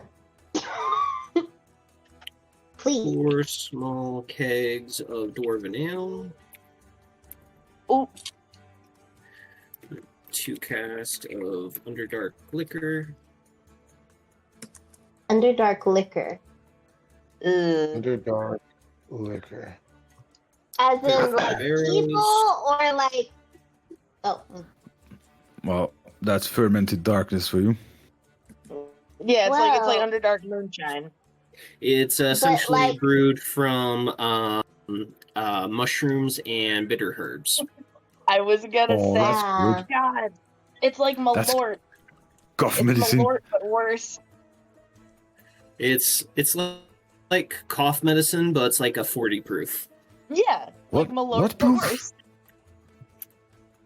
40 proof. Okay. 1 horse. 'Cause Herbaceous you guys and investigated the stables. You guys find carriage armor. Carriage armor? Hmm? Like armor for the horses or for the cart? For the cart. It's essentially metal reinforcements for the back, the sides, and the front. If you had like a solid nobleman's carriage, you could essentially put on these metal plates and it would add 3 to the armor class. But since you guys have a wood carriage, you guys could definitely add panels to like the sides of it, which would make it a little bit more sturdy, but also make it a lot heavier. Or alternatively, they could be broken down into smaller bits for the horses. Say if we had a skilled blacksmith in the party, and then we don't have to worry about our horses getting killed in battle again. Speaking As of easily. skilled blacksmiths, he's back. What just happened? We found carriage armor in the stables and a bunch of healing potions and stamina potions and dwarven ale and some Underdark Moonshine that's like Malort but worse. If I get this carriage armor, does it on eyeball level look like it'll fit our carriage specifically? It'll have to do a little bit of moderate alterations just to sync up the heights, but yeah, you could definitely make an easy repair of it. Okay, and is there steed armor? There is 1 set of gold-plated armor that is kind of set above one of the entryway doors in its own little like encasement. But you guys could definitely take that and use it if you wish. I'll put it on the one. It will You be could use it as a noticeable as a template. fair heads up.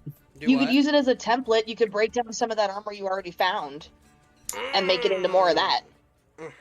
Use it as a template and make more. Yeah. I like that idea. I was gonna put it on the horse that we got, so but okay. You could you know what? So if we have this already, you could use this as the template, make more, and then we'd have enough for the horses and for Billy and maybe even for Jerry. Make a modified version for Jerry. Actually, that's a Can I brilliant ask you a point. question? If it's Everybody's steed, everybody's companion gets armor. We all get armor. question, how much better is the steed armor than the armor that Branch has? If you were to kit it on him, it would increase his armor class by 2. Branch, what's your current AC? As opposed to the armor area. Yeah. I don't know if my AC from my. I don't know if my AC armor shows up on the first page of my character, but I think it increases it by 1. So if it's not 16, it's 17. So if it'll increase it by Your 2, AC is it'll only go up 17. by 18, or it'll go up to 19, right? Yeah. It's steed armor. Yeah, because the horse armor would essentially just put it on his lower half, Right. his horse half. But that being said, it is also quite chunky, and it will make him a lot Slow me heavier, so down. his Yeah. jumping abilities will likely be affected. That's what I was about Right, to say. So yeah. I'll like what Aaron said. I'll use it as a template to learn how to make beast armor, and learn how to like how the straps are supposed to look, how the buckles are supposed to go. I'll use it as a template, and that way I can get into making armor for all of our horses, our beasts, our companions, all that. And again, if you like know how to make it, and you were to use like lighter materials, you could even modify it and perfect it. Who says you can't make leather armor for bottom half? Yeah, I can make leather right. armor. Yeah. But yeah, no, I'll take that stuff and I'll carry it with me, and I'll use it to start learning beast armor, and hopefully get to the point, because Billy's ethereal, so I don't think he gets armor, can he? Not at this point. Unless you make him alive. Right. You gotta make Billy a real boy first. Right. And so right now it'd just be making armor for Jerry. Yeah. So, with you guys taking a couple hours to loot the northern buildings, this is going to put you into early evening. Yeah. I'm gonna spend some extra time in like the throne room, because I just want to check out like the spots that the fog hit and where Elthira came to me, and just kind of not really investigate, but God, what's the word now? I had it a second ago. Would it not be investigation? No, like think on things and illuminate on things, I guess. Ponder. Meditate? Contemplate. On things and see if I can, like, I guess I would investigate that area, but like see if I can find any connection to the room, and anything where she would have connection to it, and why the fog would have rolled in there, and like answers, I guess. There are no iconography in there that would set you off. It is just now an elaborate throne room to a otherwise obsessed patron of Elthira Vess. Thistle was a warlock of hers, so that is where his obsession with her came from. And also probably where she got that direct connection to be able to manifest. Fucking kidding me. Oh, sorry. What are sunstones? I was about to Sunstones say are a small quartz-like material that gives off a bright, radiant light. It is the stones that were used down in Thistle's treasury.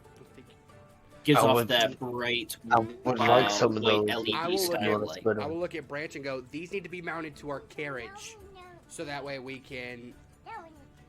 Thank you for copying me, baby. Thank you. We need to set them to our carriage, so that way it'll push the fog back.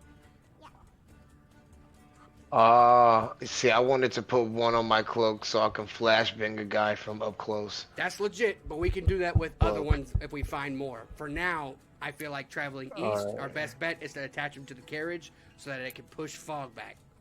Similar to how... That's a good idea. Tyranny does. Yeah. I think I'll meld it. I'll work it into the carriage armor. I'll work it in. Okay. But the idea is it'll make us like. We got like there is no hiding though. There is no hiding in the forest. There won't be. We're any driving with the bright side. There won't be any hiding. But the thing is that stuff won't be as it won't be like we're under attack out of nowhere. We'll be able to see it coming. That's my point. Mm-hmm. But also, other things will be able to see us coming too. So it's a double-edged sword. Mitch, like they can't hide, but neither can we. Mitch, would I know if there's a way to fair, like? We kind of weren't able before because I've kind of always been a shining beacon. Well, that's a good point. All of our magic items have been as well. But my point. That's another good point. Valid. I was gonna say, is there a possibility of doing like a covering of the lamp so that way it dims the light or completely cuts off the light of the sunstone, or is it just always bright? I mean, you could definitely put it in one of those shaded lanterns. Those are a pretty common thing around most places where you can kind of Like shut focus the the light shade. in one general direction, but you can also put all 4 shutters on to blank it out entirely. Yeah. Okay. I will say I have a lantern in my inventory. If you wanted to like use that and retrofit it, I have one. I think. Yeah. Let me double check. That'd be fine. I think we all have one, but That I wasn't using. But the carriage more than Like, I'm likely not has using at it. least 1 or 2 lanterns with it as well. So as long as I can retrofit it to where True. I can basically turn it off, that would be helpful.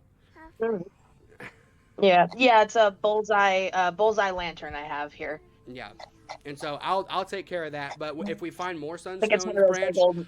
in character, Bofer goes, I like the enthusiasm, I like the idea, we can do that, but maybe later, not right now.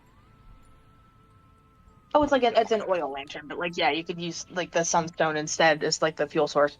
Bofer now is jotting down an idea for a cape flashbang. Yeah. Like when Batman swings That his cape might up be- over his face with his eyes like this, but every time you do it, flashbangs him. Everybody flashbangs, exactly. Well, not even that. Like maybe it's on the inside of your cloak, and when like you like spread your arms and the cloak flies out away from you, like it's like that. But that would I feel like you need like a seamstress's help for that. You might need to talk to what's his name, Violet, back at Yet Old Air, if we ever get back there. Yeah. Or see if he has a friend. Okay. So, you guys have successfully looted the northern buildings. You guys are now nearing early to mid-evening as the limited light that cuts through the cotton candy sky of Uthra begins to fall back.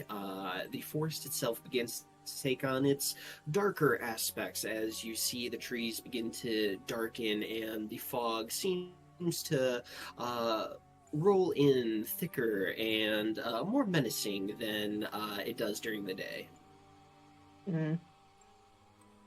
Do we want to congregate in that like central area where the tree is? Maybe stay close to that.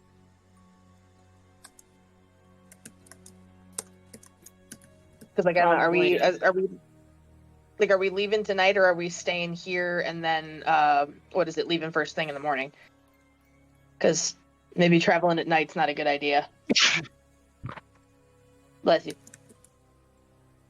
Whoever just sneezed. Thank you. Mm.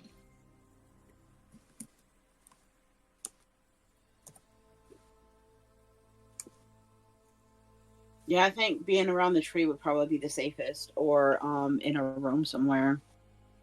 Mm.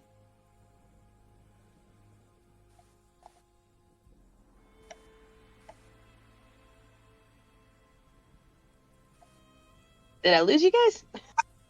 No, I can hear you. Okay. I was waiting for everybody else to talk. Like, everybody's being real quiet. Anybody, any thoughts? Oh, my bad. I thought. My bad. I thought everybody else wanted to claim any loot. I want some. Oh. Because I'm like. Because I was just thinking, like, since it's starting to get dark, like, do we continue looting or do we like hunker down for the night? What are we doing?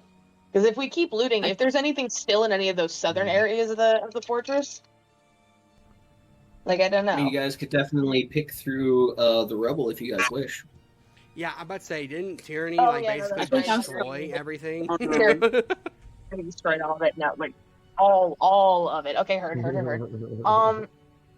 I will say, I know Thistle had some stuff in his like bedroom, his office, or whatever. Is there a library in this keep somewhere, or like anywhere else where there might be more information, more journals, maybe, or more scrolls?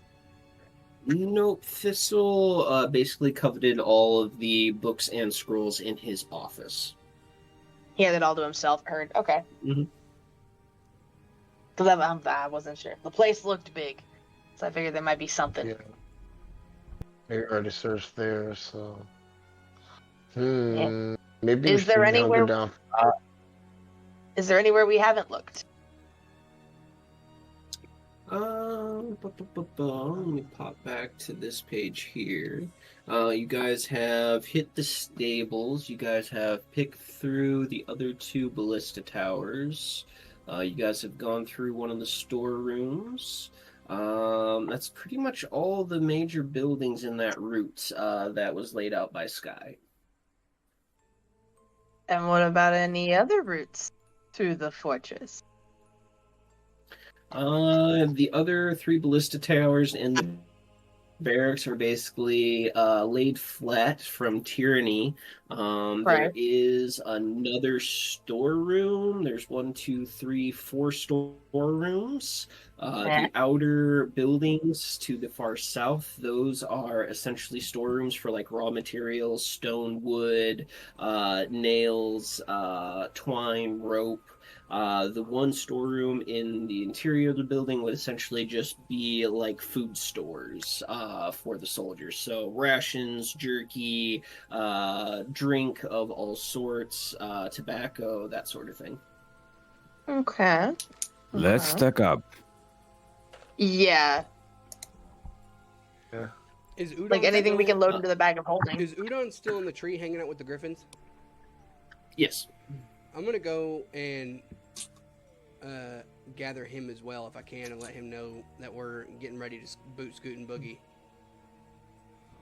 Are you guys heading out into the night, or are you guys going to wait till the morning? I didn't get to that part of the plan. I feel we had already planned that. My bad. No, you have not. I do suggest waiting until morning.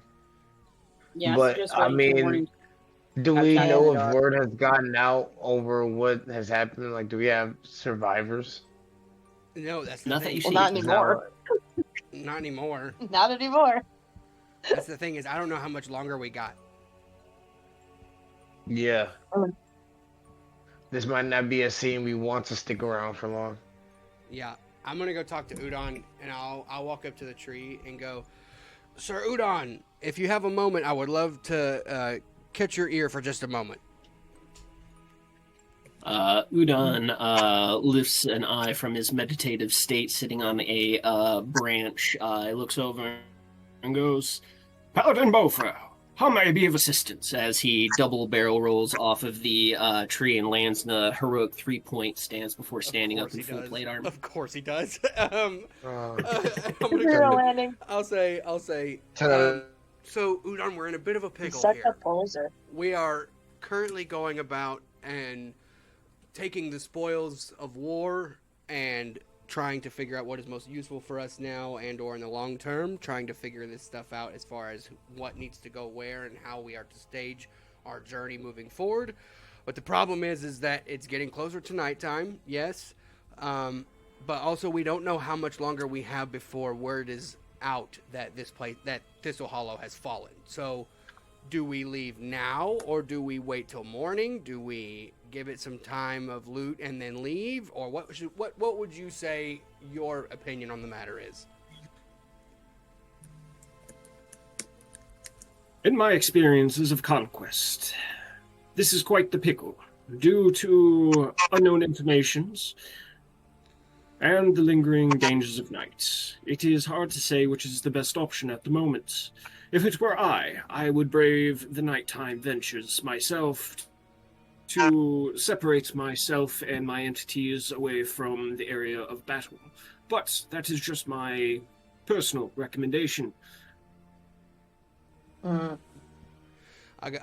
say, Mr. Blaze, are you awake? Are you awake, able to speak for a moment?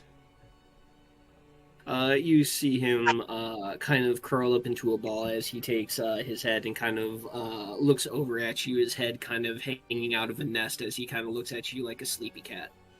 I'll go, if we leave now, would you be... I understand you are immensely more powerful than I and any of my companions, but I just want to, as a gesture of good faith, will you be okay if we leave now? Yes, my brethren will be here upon the morrow's eve. Okay. And I'll look at Udon and I'll go, I feel like that's a pretty good answer. What do you think? I am down with whatever. Another day of rest would be fantastic, but if we are to move on, then so be it. I shall prepare my weapons and meet you at the cart in short order. I look at Udon with a face, and I'm like, you get to rest in the most comfortable place probably in Uthra. I don't think you have any way of saying you don't get rest. All right, buddy. I'm like, you are good. It is quite comfortable, though it is quite distracting. I would quite imagine. A plethora of things to deal with. I imagine. You know. Calliope doesn't hear this. Yeah, no, but I'll Calliope does not hear this. Yeah. If she did, she'd be preening. Yeah. all of a sudden her ears are like, just you bet ringing. your ass. Yeah. You bet your ass it's comfy. Yeah. But I'll scoop No, up there'd be Udon. discomfort there because Calliope's straight or Calliope's gay, so she'd be like, "No, there's what? No, Oh, what? like why would a man be there? Titties, those are for tyranny only. Hey. Exactly." Anyways, That's fair. That's valid. I'll look at Udon and I'll go, I need to go get the carriage to fit this armor to it. Would you mind accompanying me? Absolutely. A moment. As he looks up towards the tree, and holds out his hand as his weapons all fly to his hand, and he puts them on his belt. I'm like, that's so cool. And then I'll put my hand down for him to jump on me if he wishes, and then I'll start rocking and rolling towards the southern gate to go get our carriage and bring it kind of close to the tree so I can have some light to start fitting the carriage armor and the sunstones with the lanterns and everything. He jumps upon your hand, crawls up to your shoulder, and kind of sits there in his valiant knight's pose, his cape billowing in the wind as you walk. I have Just naturally, it just I have does that Captain on its America with a cape on my shoulder. No. That's Dr. You Strange. have Mouse America. I was gonna say the cape moves on its own. Yeah, It's Dr. Strange. It's Dr. Strange, yeah. I have Dr. Strange with swords. Even when there's no wind, it billows valiantly. Yeah. Yeah. So I'll get It's a the cloak carriage. of levitation, baby. I'll get the carriage going. Do I need to make any kind of roll for proper fitting, or will just jimmying it up be okay? No, you for have that? plenty of time in front of you. I'm not gonna force Okay. you a roll on that. Cool. It's more or less just fitting reinforcements on the side of the carriage. It's not rocket science. Cool. And I'll even go as far as to have Udon help me with the sunstones and the shade lanterns, trying to get them to where we can turn them off if we need to, or turn them on, vice versa. He's got small hands. Yeah, that's simple. Just putting like metal rods in the front and back, and then just hooking up the lantern to it with the shade lips on it. Nice. And I've taken that lantern out of my inventory. It's all you, baby. Appreciate you. Minty. I think I had two in the cart at first, because I had one and then I pulled it out and set it in the carriage whenever I napped and got my beard chopped off, and then I don't think I ever picked it back up. Oh, So yeah. there's one in there on top of the one that's by the driver's seat, so that's 3 total, which is fine. Oh, so you get, like, That what, is 2 up a front, 1 in lot the back, of- just in case? Do what? That will create quite the radius. Right. We can watch in front of us and behind us. Put 2 in front. So Actually, what I'll are you saying? I'll actually put 2 in I'm- back and 1 in front, because Sky can sit up front as well. That Good way. point. And I was then- about to say I'm obsolete now. No, I'll have you sit Oh. up front to be the second sunstone, and then I'm gonna start working on a little contraption for, like, start drawing and mapping it out, blueprints for a flashbang contraption in Branch's cape. I'm start figuring it out. That's right, baby. Because what did we learn this session? That I am perfect. And dangerous. It's gonna go to her head. You are a It's perfect. gonna go to her head now. You see what you do. You are a perfect hand grenade with the pin pulled. You are a divine being and a perfected fogborn, and we're all in trouble now. Yay! You know what? That brought her out of her like questioning everything and freaking out about her life, and now he just said, "This is a perfect being." So, well, fuck, okay.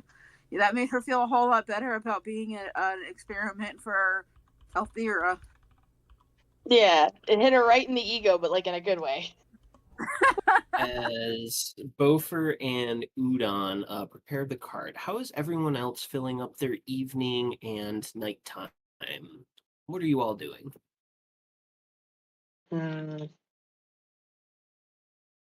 Raiding the pantry. Absolutely. Raiding the last storehouse. Moment to look at my notes.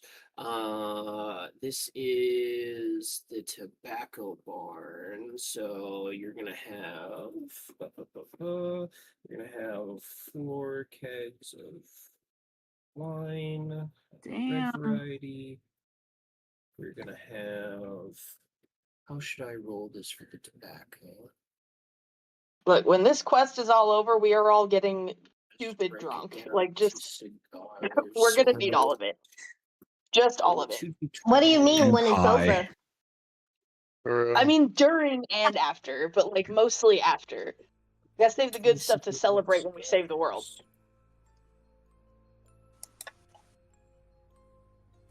Just wow. Yeah.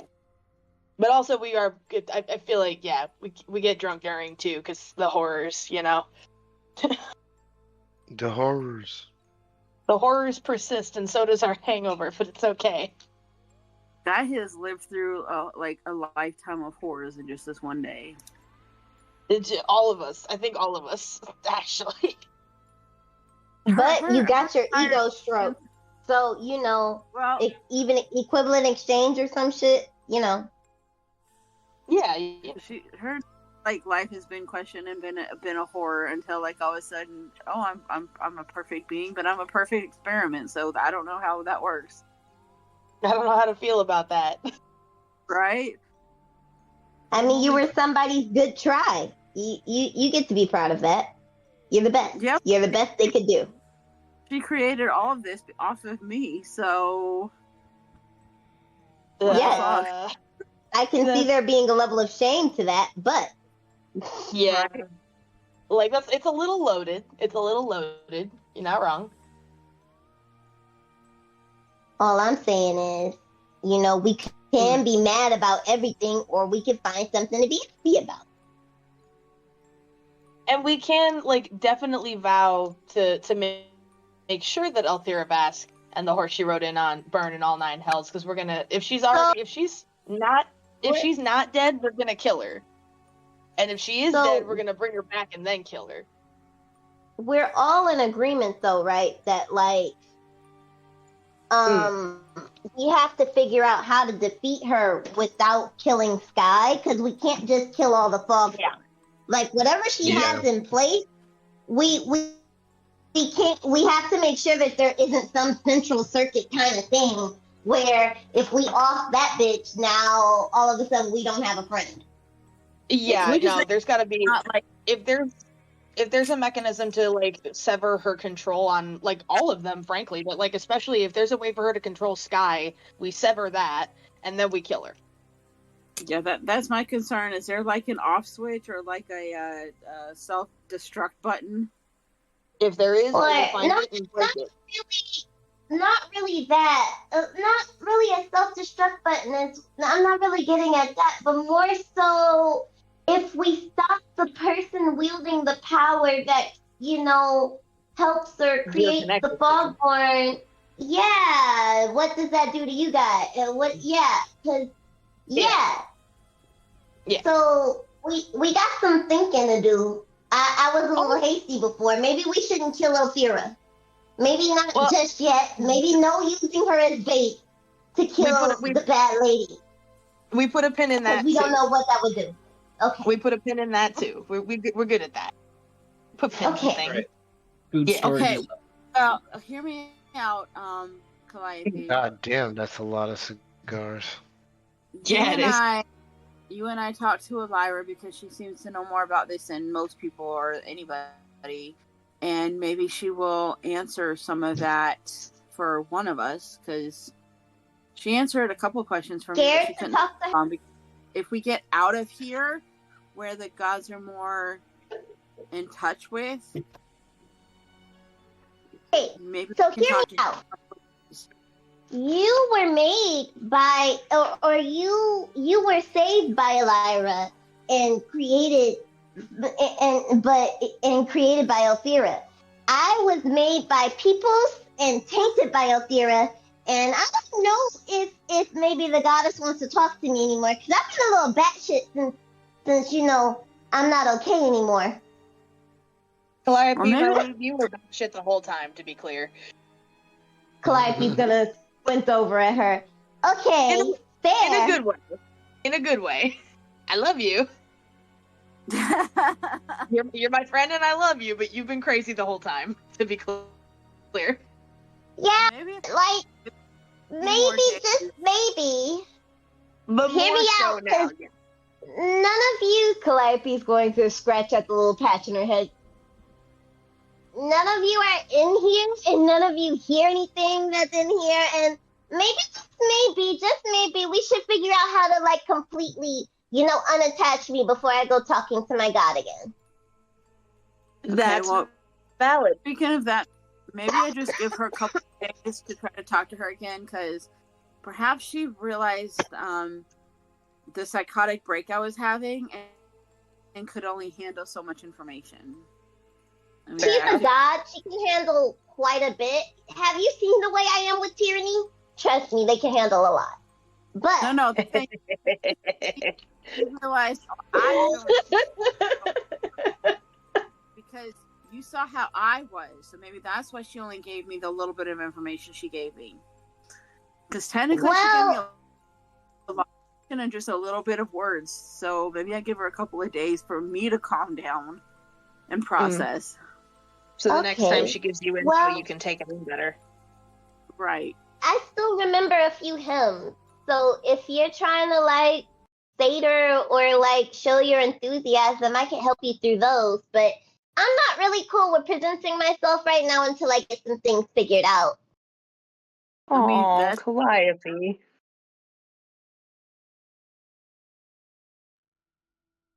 I mean, I can understand that. Like she said, she was just possessed not long ago, so Yeah.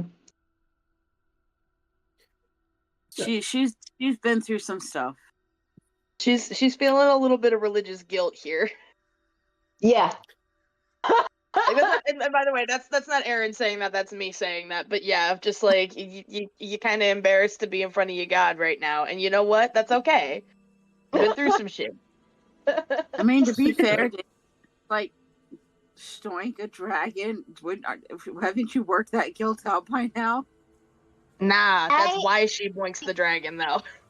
Yeah, I'm a god fucker, so obviously I believe in the gods, okay? But yeah, the fact remains, though. I'm sorry. Shit. Okay, I'm done. To refocus, Thank you. curious. You successfully raid the Thistle Hollow pantry, digging up quite a bit of food stores. As soon as I get back to the page, you find 4 large kegs of red wine, 27 rolled tobacco cigars, 45 jerky rations, and 25 pounds of salted deer, beef, and pork each, along with 7 pouches of peppercorn. Wow. Good. Pepper. So as you kind of haul that back to the carts, Sky, Branch, and Aaron, Calliope, what are you guys doing with the remainder of your evening and night? I think Calliope would sneak a health potion and a stamina potion and start tinkering. Okay. Oh boy. Just send me your list of ingredients and I will send you what you create. Amen. Aaron Branch is going for to snag one of those, Okay. one of the regular health potions, just like to stick it in her bag as it is, so Calliope doesn't use all of them for her potions. My I bad. only grabbed I had to one turn of my each. microphone off Okay. and on like 5 times for it to be off, bro. That's Okay. Branch would like to inquire to Mouse friend how he gets his weapons to fly. He would really like to figure that out. That's pretty cool. So you show Pretty up to the cool. job site? Udon looks at you and goes, "This is just an innate perk of my weapons. One of these was blessed upon me by the Queen of Elves herself. The other was blessed upon my fiancée, the Queen of Pixies. And the other is a magical heirloom passed down through my family through the last 17 generations." Wait. We not gonna breeze past the fact that Udon is also a godfucker. Not More technically like a he's royalty fucker than anything else. But Yeah. Yeah. I didn't realize he was engaged. If that was in the info that you sent me, Mitch, forever ago, I forgot. the that would Queen not of have Pixies. pulled up on your identify. That did come up. Wait, what? It Say that wouldn't again? have popped up on. It wouldn't have pulled any social or status cues. Ah, got it. Okay, cool. So that's news to me too. Okay, cool. Not surprising though. Wow, that's isn't. really cool. Branch in all of how much information entailed just from his weapons alone. But then he leaves disappointed because he still learned nothing. He learned a lot He and wanted to nothing make at the his same weapons time. fly too. Dang it.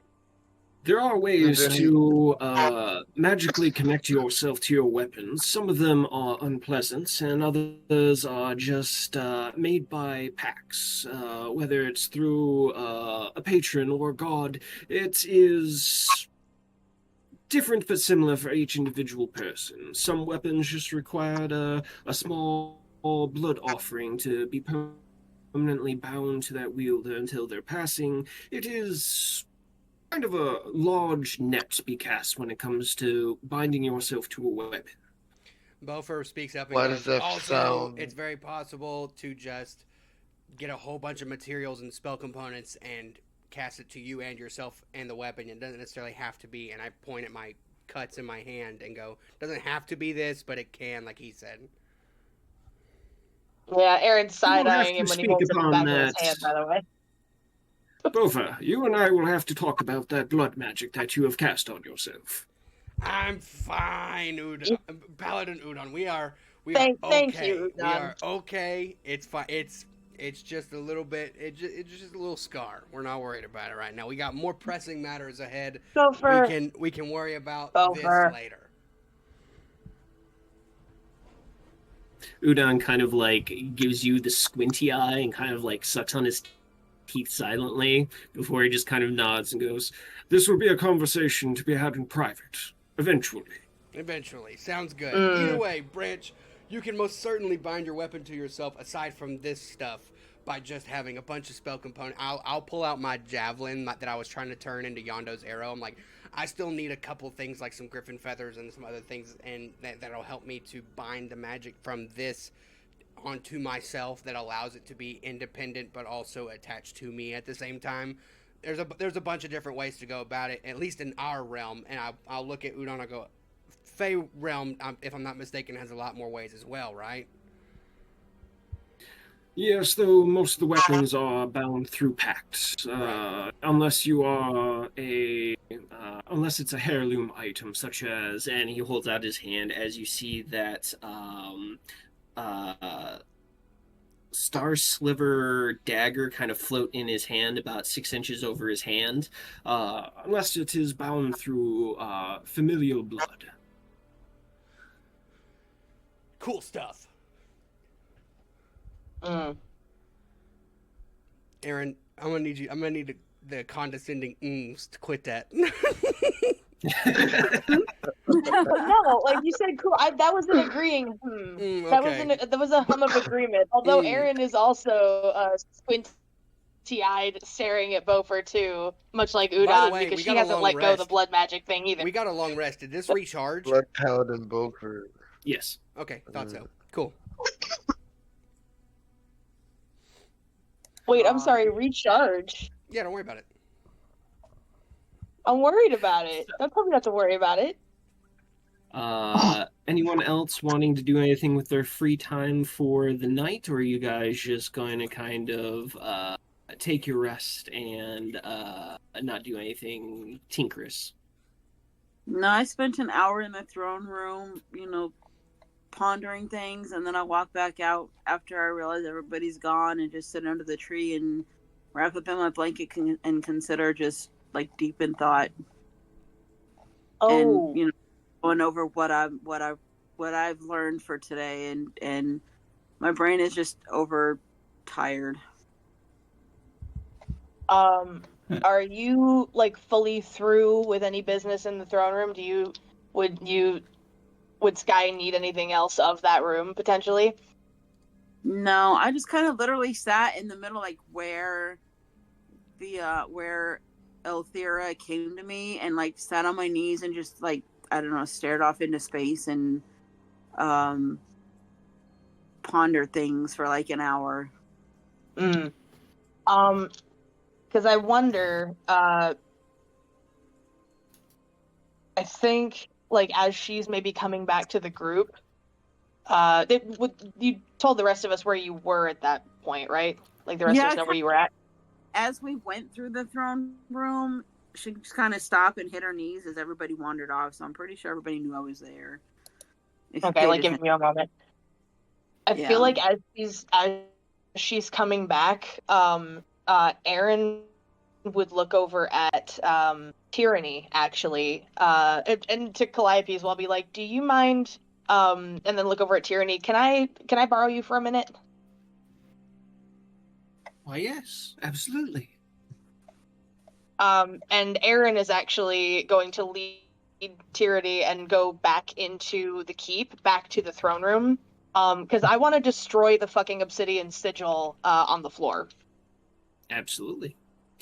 Just as like Tyranny walks into the room, she looks down at the floor and she goes, "Why, isn't this a bit of nefarious work?" And she kind of like walks around the perimeter, not entering it at all. Yeah, that was why I wanted your help here, because I don't know that any of my magic would be sufficient. I don't even know if this is still charged, but whether it is or not, this doesn't need to be here anymore. It does not look like it was activated. It does not look like any divine blood was spilled here, so it shouldn't be too much to deal with. Although this is not a good spell. As you see her kind of raise her hand, and her very long, pale hand suddenly shifts into a scaled paw as it kind of enlarges as she rakes it across from one side of the circle across, creating these long, deep drag marks across this circle. Thank you, Tyranny. But of course. This sort of thing should never see the light of day.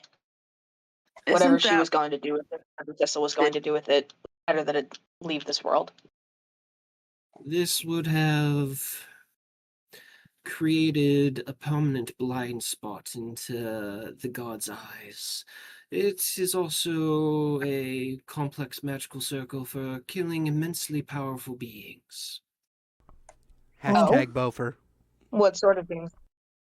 I know, and Aaron, again, she mentioned divine blood being spilled here, so Aaron's making a mental note of, let me tell Bofer that Thistle needed his blood specifically because he is divine, or like has a connection to the divine, lest anybody ever tell him again that the gods are dead. Here's proof that Thistle was full of shit. We'll note that for later, but in the meantime, she's asking Tyranny, like, what sort of being could this? Would it have been after you, do you think, or someone bigger? It definitely could have wreaked havoc on myself if I were caught in it. It would definitely be enough to kill divine half-bloods or even devas, celestial beings. This is a way of separating what makes us them. It essentially separates the divine blood from the mundane, severing magic and permanently removing it from the source. Again, noting that for later. And I think, yeah, that's.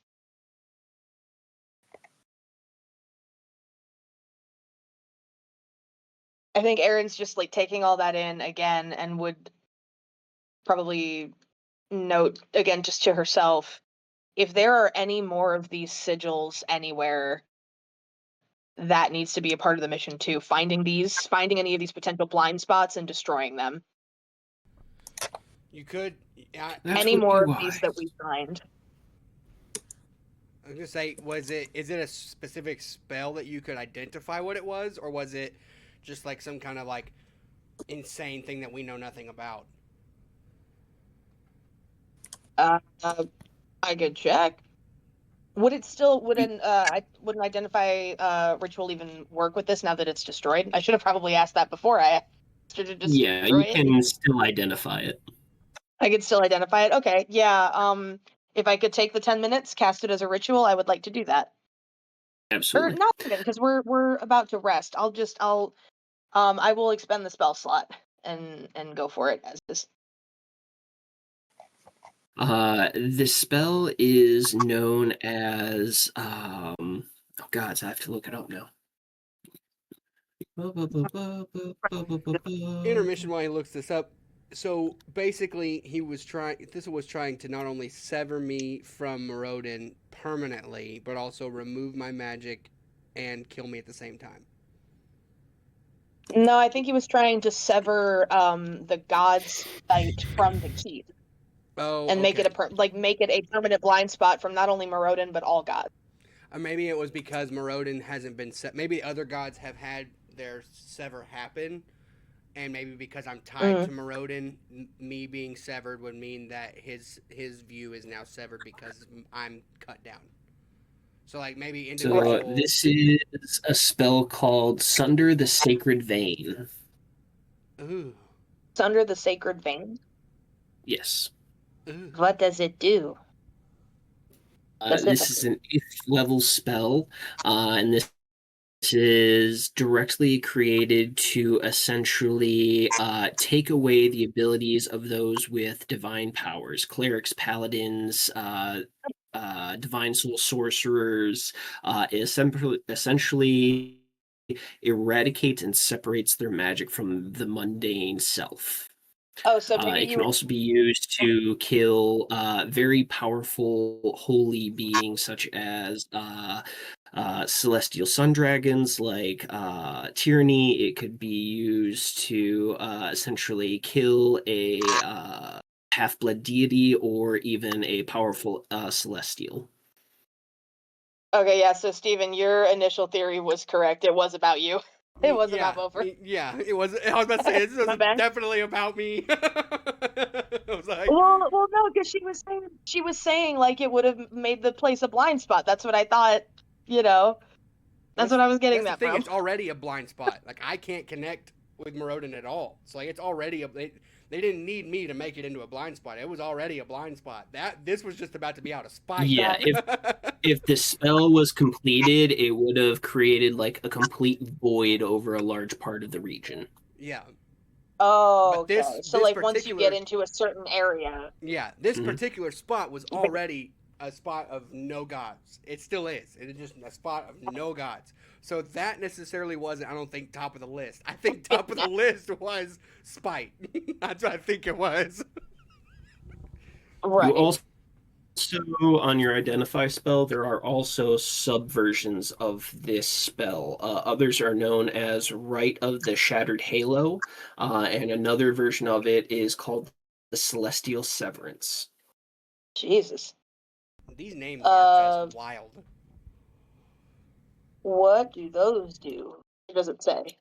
It wouldn't say. It's essentially just sub-variants of this spell, just different ranks and spell levels. Right, okay. Okay, cool. Yeah, all the more reason to destroy the sigil forever. No one gets to use this spell now. Nana boo boo. Wait, now I have a question. At the time that Tyranny destroys it, do I feel a connection regain, or is it still cut off? You would feel that your magic kind of pumps back to where it was. Mm. Like you feel that little connection again to Marode, like a dim candle suddenly catching a full light. You're welcome. Thank you, appreciate it. Well, thanks, Tyranny, but like, yeah. Yeah. So from now on, like, as the party is venturing on, if we find any more of these, first order of business, can destroy the sigil. Although I have to ask Mitch, out of curiosity, now that it's done, did I have to have Tyranny for this, or could, say, Dispel Magic work here? You would have needed a hell of a roll, because it would have been a DC 17 to dispel it. Okay, noting for next time, just in case. Because since Yeah, 'cause Tyranny, this particular one was the 8th level variant. right? Because like since we're gonna be going our separate ways from Tyranny when she links back up with Morrigan, like, you know, as we go on, it'll be down to Aaron to pick up the next one. Or I mean, whoever wants to help her, but like this is like her little personal thing of like any trace of Althira Vask's work in the world now. She's making it her personal mission. I'm undoing everything this woman did to fuck up the world. Nice. Whatever it fucking takes. Mm-hmm, mm-hmm, mm-hmm. Yeah. Mm-hmm. So is Elthira a half elf or just a wizard, and that's why you're pissed? It's a wizard thing. It's a thing of like Okay. she's giving wizards everywhere a bad name by using the gifts that she's been given as like the magic that she has to do this shit with it. Okay. But Yeah, also, no, fuck her. if she's half elf, will you join her? Oh hell no! That's one more reason to hate her. Like, because it really do be your own people sometimes. If I find out she's a half elf too, oh, I'm killing her just for the principle of it.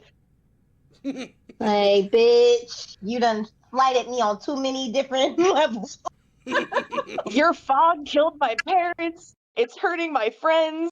You know, you're giving me and every other wizard on the realm a bad name. And if I find out you're a half elf too, ooh.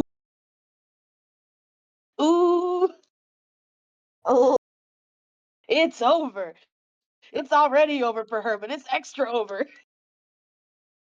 So does anyone else have any other plans for the evening? Yeah. Well, as Tyrius walks back to the party, he's going to investigate or just check all the molds and every kind of plants and vegetation that we can find. Not investigating actively, just walking and touching everything. Yeah, outside of the courtyard, there's not a lot of shrubbery or like plants in like this particular stronghold outside of the courtyard, and most of them were grown with the tree. So it's mostly just restricted to the courtyard as you're kind of like looking at plants, but they're all fairly mundane. You have some like tall grasses, wildflowers, but that's about it. If you were to go outside of Thistle Hollow and like venture into the woods, I mean, you could probably find something there. Oh, you're so tempting me now. You sly dog, Mitch. You sly dog. You know what? You know no what? gremlin noises for you. No. Serious. No. Look away. Do it. Don't go into the light. Do it. I've been wanting to roll on the danger chart all day. Do it. There's a danger chart? There is a danger chart. Of course there's a danger chart. I can see the light at the end of the tunnel. Let us go. Contemplating and like spacing out. Tyrius laughs in the face of danger. Mwahahaha. Like, if I hear anything or see anything or feel anything or whatever. Pertaining to what? Like, because there's fog everywhere outside of this building, right? Mm-hmm. Mostly sticking to like the wood line, but yeah. Okay. and like just the fog that normally surrounds me. But I'm like contemplating everything that I've learned. I'm really focusing on Elira and really focusing on Althera. Almost to the sense If of you like, want to get to like a high point on the wall and make me an insight check, I'll allow that. As you kind of like look out over the foggy tree line and see if there's anything that pings you as unsavory. Damn, Sky. my insight's a +9. Hell yeah. Yeah, as you get up to one of the high points on the wall and kind of like overlook the wood line, it doesn't look pleasant out there. The fog is kind of rolling over most of the treetops, so you only catch like bits and pieces of the pine trees kind of popping out of the fog. It's kind of like a thick rolling fog that seems to swoop through the trees like a water's current, going over rocks in a river. With an insight of 19, I would say that At there 25. is 25. That you definitely get this sense or the feel that there is something out there, and it is not a comforting feel.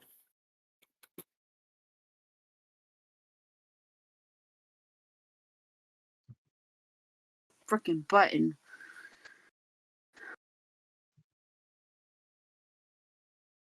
She's going to stand next to her, behind her, and think, Okay. are you seeing what I'm saying? I turn to the rest of the group. I'm like, guys, I don't know if it's because I've been focusing so hard, or because Althea knows that we're here, or I don't know, Thistle's dead and something else, like she can feel us, or I don't know what's going on, but the fog seems to be moving different, and it doesn't seem like the same fog that was there when we came in. But there's definitely something out there, and I can't tell if it's coming our way.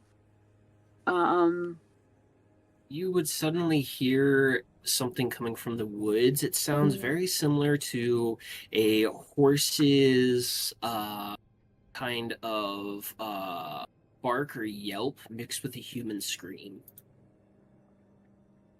Could I tell if it's like... And then in the middle of my thing, I'm saying, okay, there's horses approaching and someone's screaming. I don't know if that's good or if it's like... It's like the two have been meshed together. There wasn't like one noise and another. They were simultaneous. Almost like it was coming from one entity. There's a horse person out there screaming.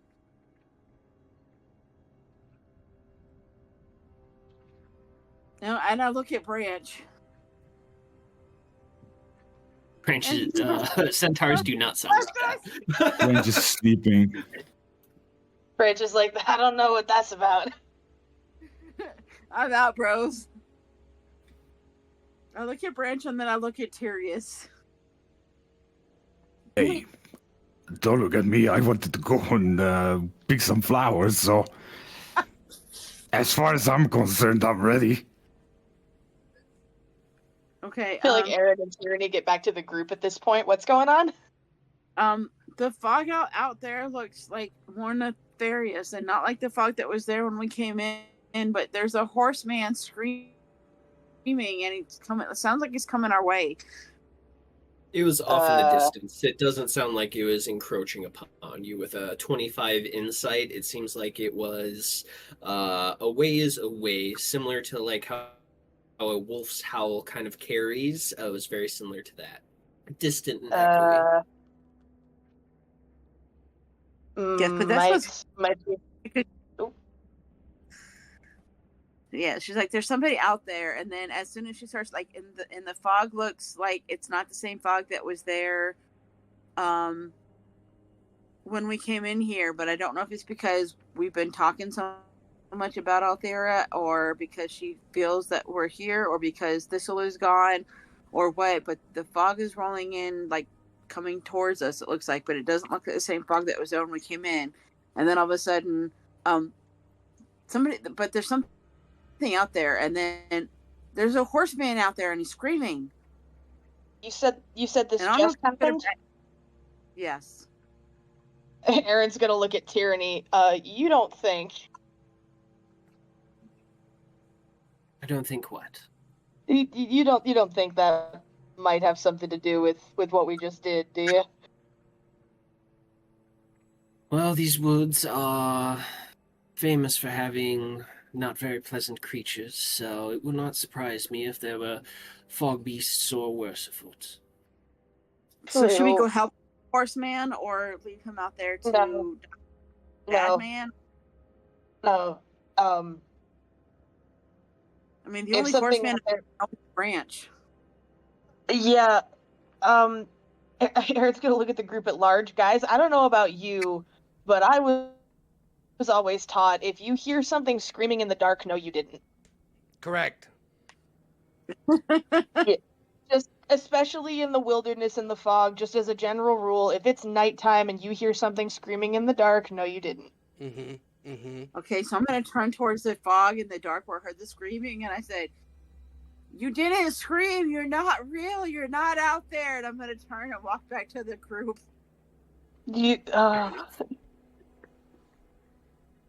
Well, let's go with that principle. If you've heard someone screaming, no, you haven't, but we could still stay here and see if the person is not going to yell a second time.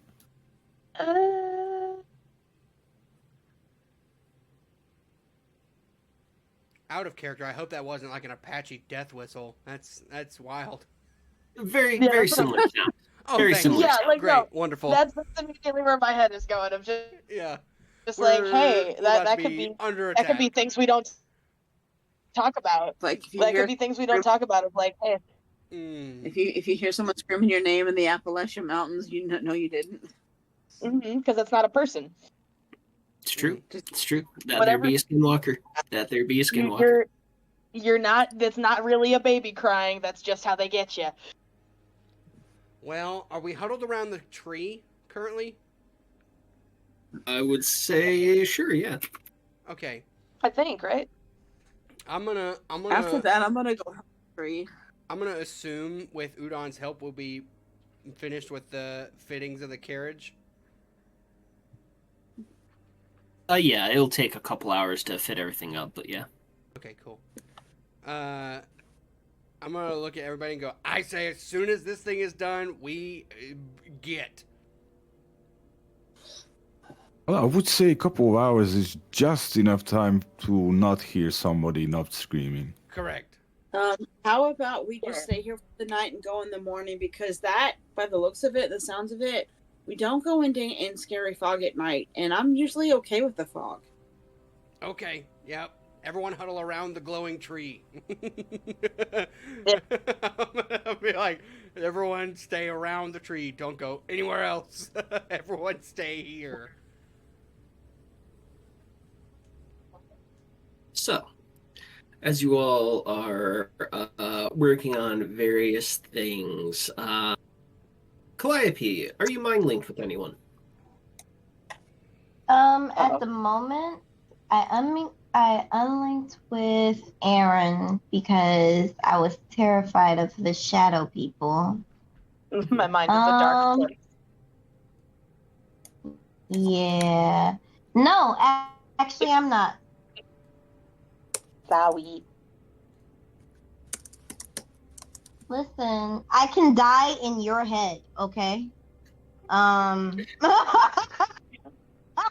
It's like the Matrix. That was something. No, like Calliope has never been scared of dying in anybody else's head. You have unlocked a new fear. Again, if it makes you feel better, Oku got the business for that.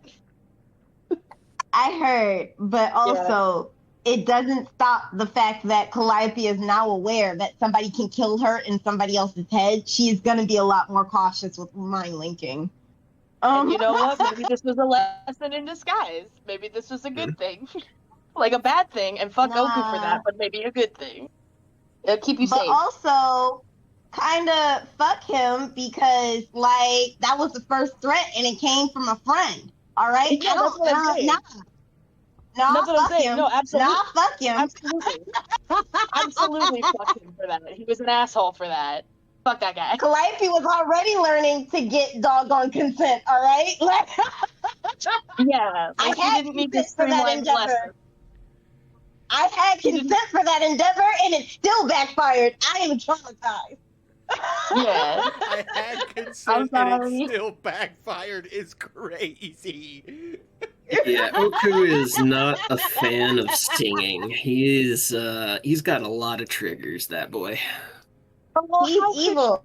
she have known that? She didn't Yep. know that. Aaron No, didn't I know mean, that. very. So Tyrion's played with this character before, and I would think he remembers all the triggers that fucking little psychopath has. So No, Oh, because Curious, you made didn't Oku? play triggers. I think there were some triggers, but you didn't really play them. yeah, not all of them. Yeah, I couldn't be that mean to D. Jesus Yeah, Christ. that's true.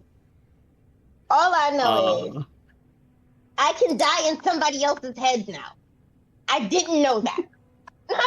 And now you know. And knowing And you now pass I it know.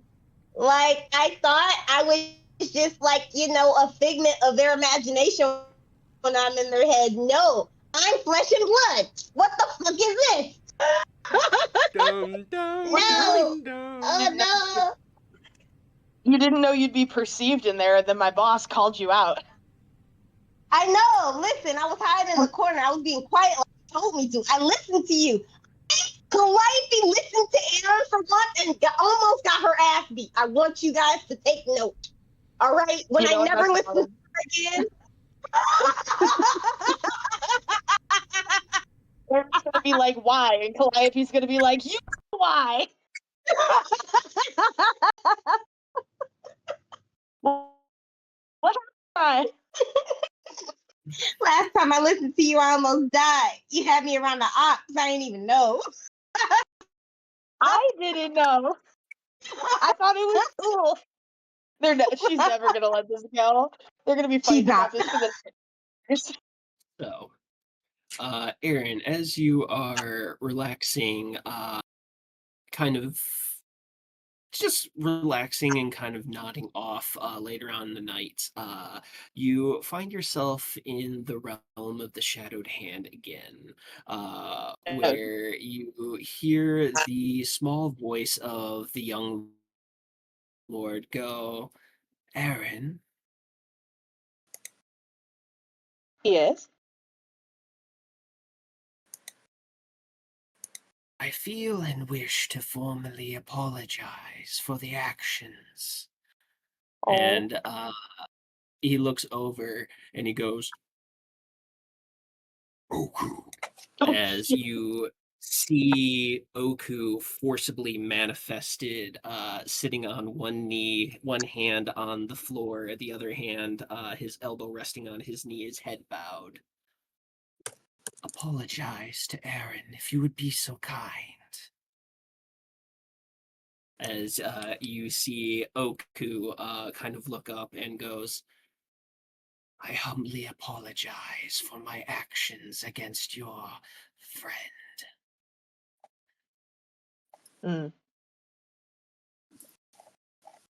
Is he still, like, did he actually look at her?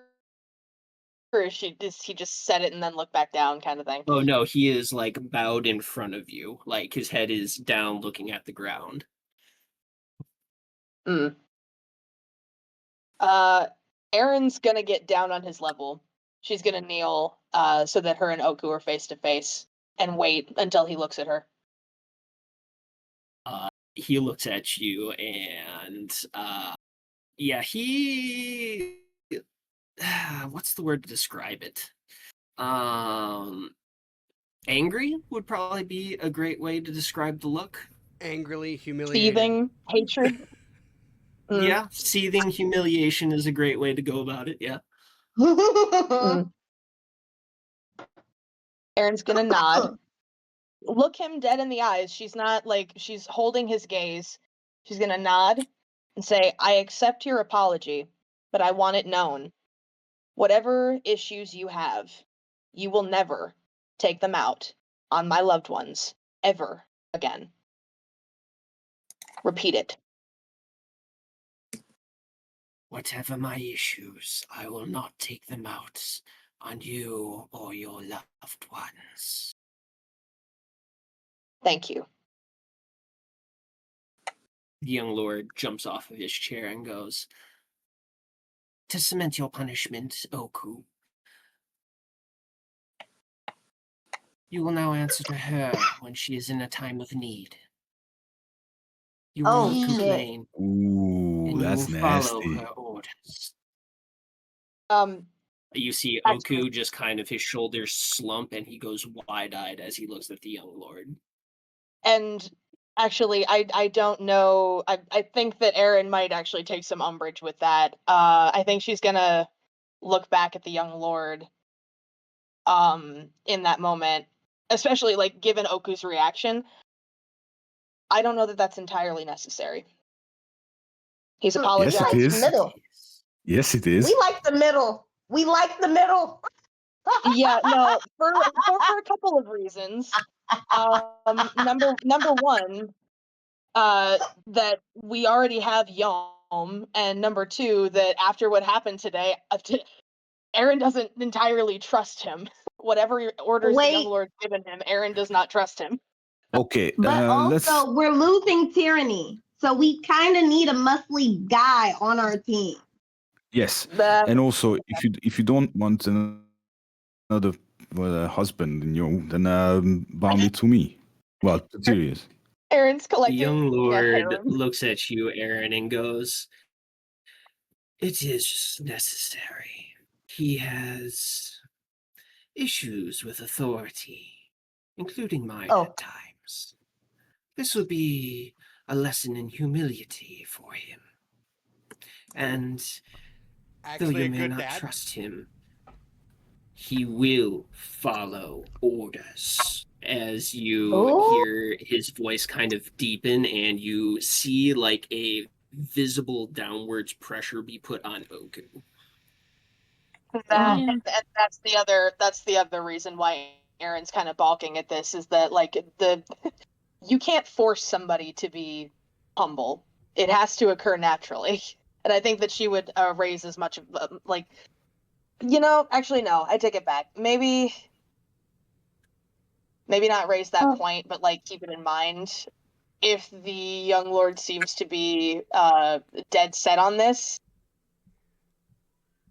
Young lord reaches into his chest and he pulls out a very small orb of shadow and he hands it to you. If it ever becomes an issue, use this. It will summon him. Despite his foul temperament, he is an extraordinary combatant. He's a good kid. So, okay, wait. So it's not. I wouldn't go that far, but he's cool This or is whatever. my gift He's to strong. you to further the apology. This will not come to your spell slots. This is a gift from me to you. An apology. Out of character. Out of character, Mitch. So this isn't a case of like whenever I call, like with Yom, Oku would have to like come out of the shadow. Essentially, it's more of like a break glass in case of emergency situation. Pretty much. This is pretty much a free casting to summon Oku. Okay. So if you ever need it, you it's can like just. It's not a one-time thing. It's not a one-time thing. It's not a one-time thing. No. You have the same capabilities to summon Oku like you do Yom. It's just he gave you a fragment that makes it so it doesn't cost a spell slot to summon him. It's essentially the first free casting of Oku is free. Slave now. No, and that's why The first free that's casting of Oku is free, but after that, it's the regular rules as follows for summoning the shadows. second level spell slot, got it. But no, Yes. that's why. Like, if the young lord is like dead set on this, and he's giving her this, but Aaron's looking like from him to Oku, back to the lord, and then back to Oku again, and they, like, it's visible on her face, like she doesn't really know what to say except to say, like, it's clear that she's not necessarily comfortable with this, because it's one thing if like it's a deal between her and Yom. It's another thing entirely if like someone is giving her Oku. Like the kid is like, he is yours to like command essentially, and he doesn't get a say. Indentured Like, that's servitude so is one real. It is a heck of a teacher. I'll tell you that much, though.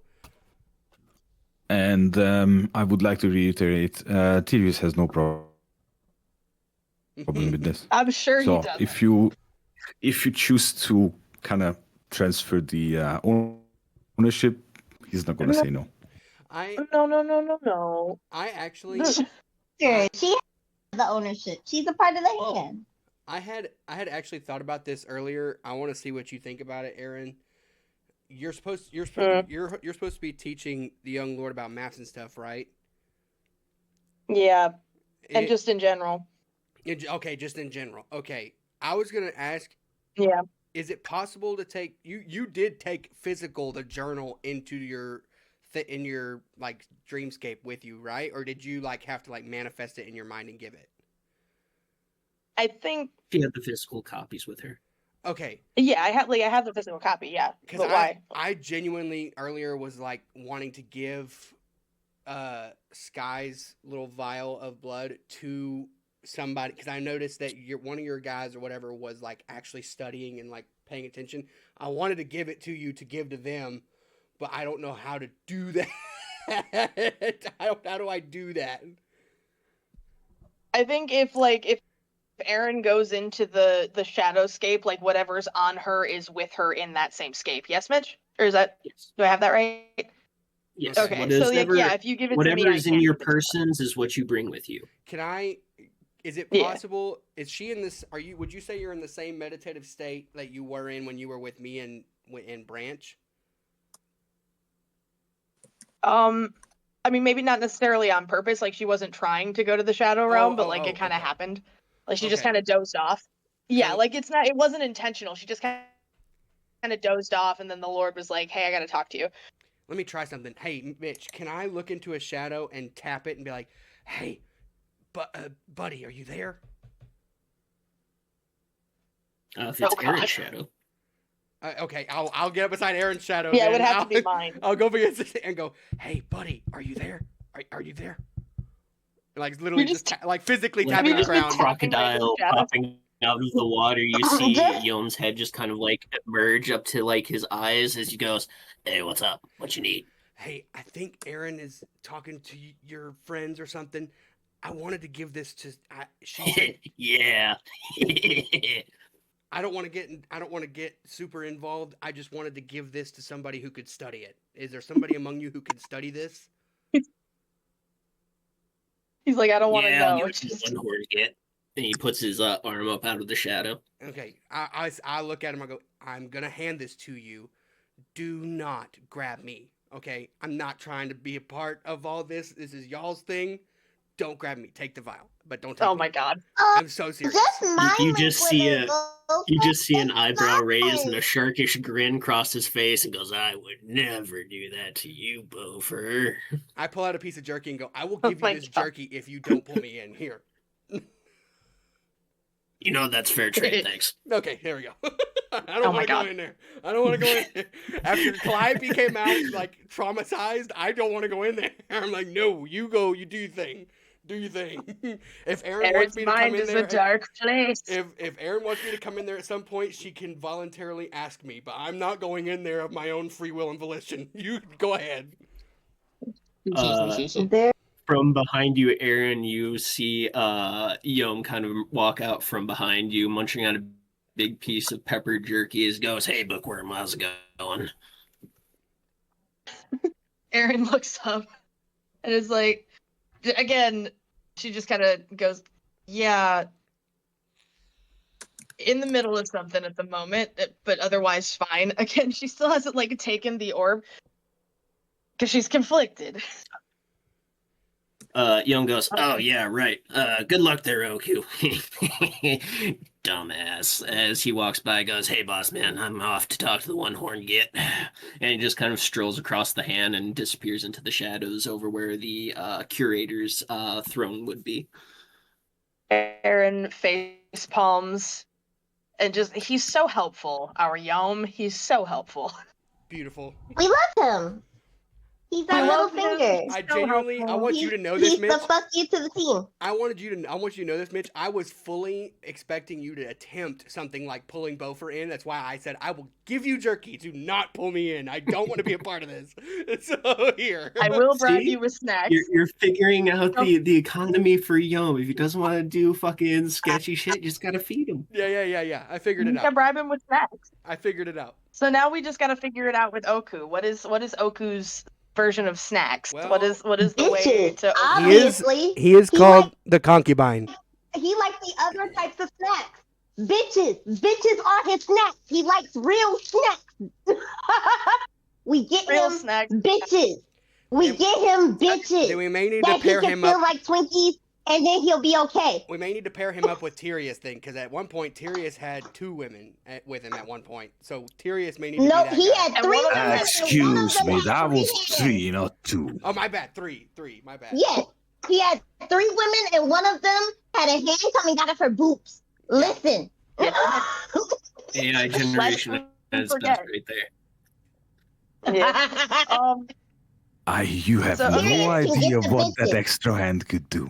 Oh Wild. Lord, have mercy. Fucking big bet. Fucking big bet. Anyway, As you're saying, Aaron.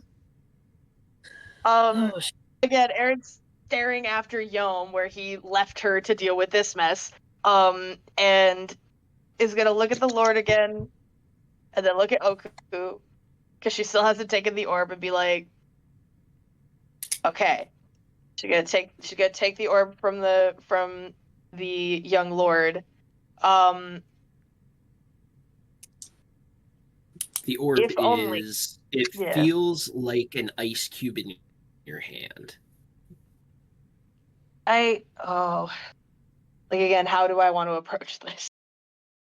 Because Oku, like you said, his eyes went wide. Like he went from looking bitchy and angry and humiliated to what? Looking scared? To looking like, what the fuck are you doing? To the Well, Lord or that's- to me? To the young lord. Like, looking at the boss like, what the fuck are you trying to pull? Some sketchy shit. So what does Erin do with this? Just like put it in her pocket, or like? Yeah, essentially, it would, if you accept it, it would sink into your hand. I think you're freaking out, Aaron. Yeah, no, I'm freaking out a little bit because like part of me wants to have Erin give it back, be like, this is not how we treat people, even people who were dicks to us. He didn't call, like, as much as, okay, hear me out.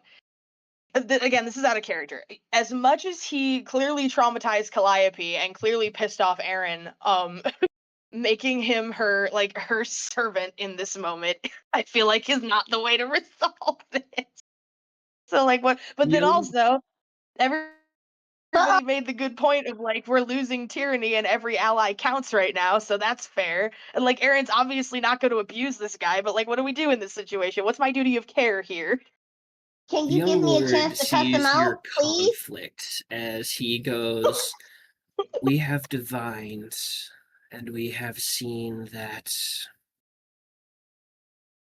things are not all as they seem, and you will need someone who is an expert at multi-faced combats. Oku. And you visibly see Oku flinch at the calling of his name. Would you please display Just your not making her feel powers? better about it. Oku stands up, and as he kind of like stands up to his mighty 5'5" frame, you see him look at you dead in the eye. No longer wrath, no longer anger or humiliation. He just has like a flat and monotone look as he goes, "Formerly, I am known as Oku the Bodybreaker. I'm a gladiator of the northern Frostlands and a current champion of the Blood Pits.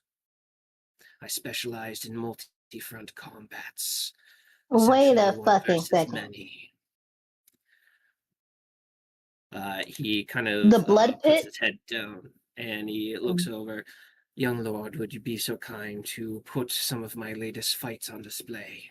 As the young lord goes, "Yes, this is good." As he kind of raises his hands, and you see shadows turn into a mirror as you see Oku standing in a set of red sand pits as he has a smile on his face and a focused look as you see him run forward and put his fist through the chest plate of an armored combatant, going right into a low kick, sweeping him off of his feet. From there, throwing a heavy elbow into the armor plate of another heavy armored combatant, denting the armor inwards as he spits out blood. Going into a multi-jab front from there, he essentially annihilates the face of a third combatant as they all drop in a single round of combat.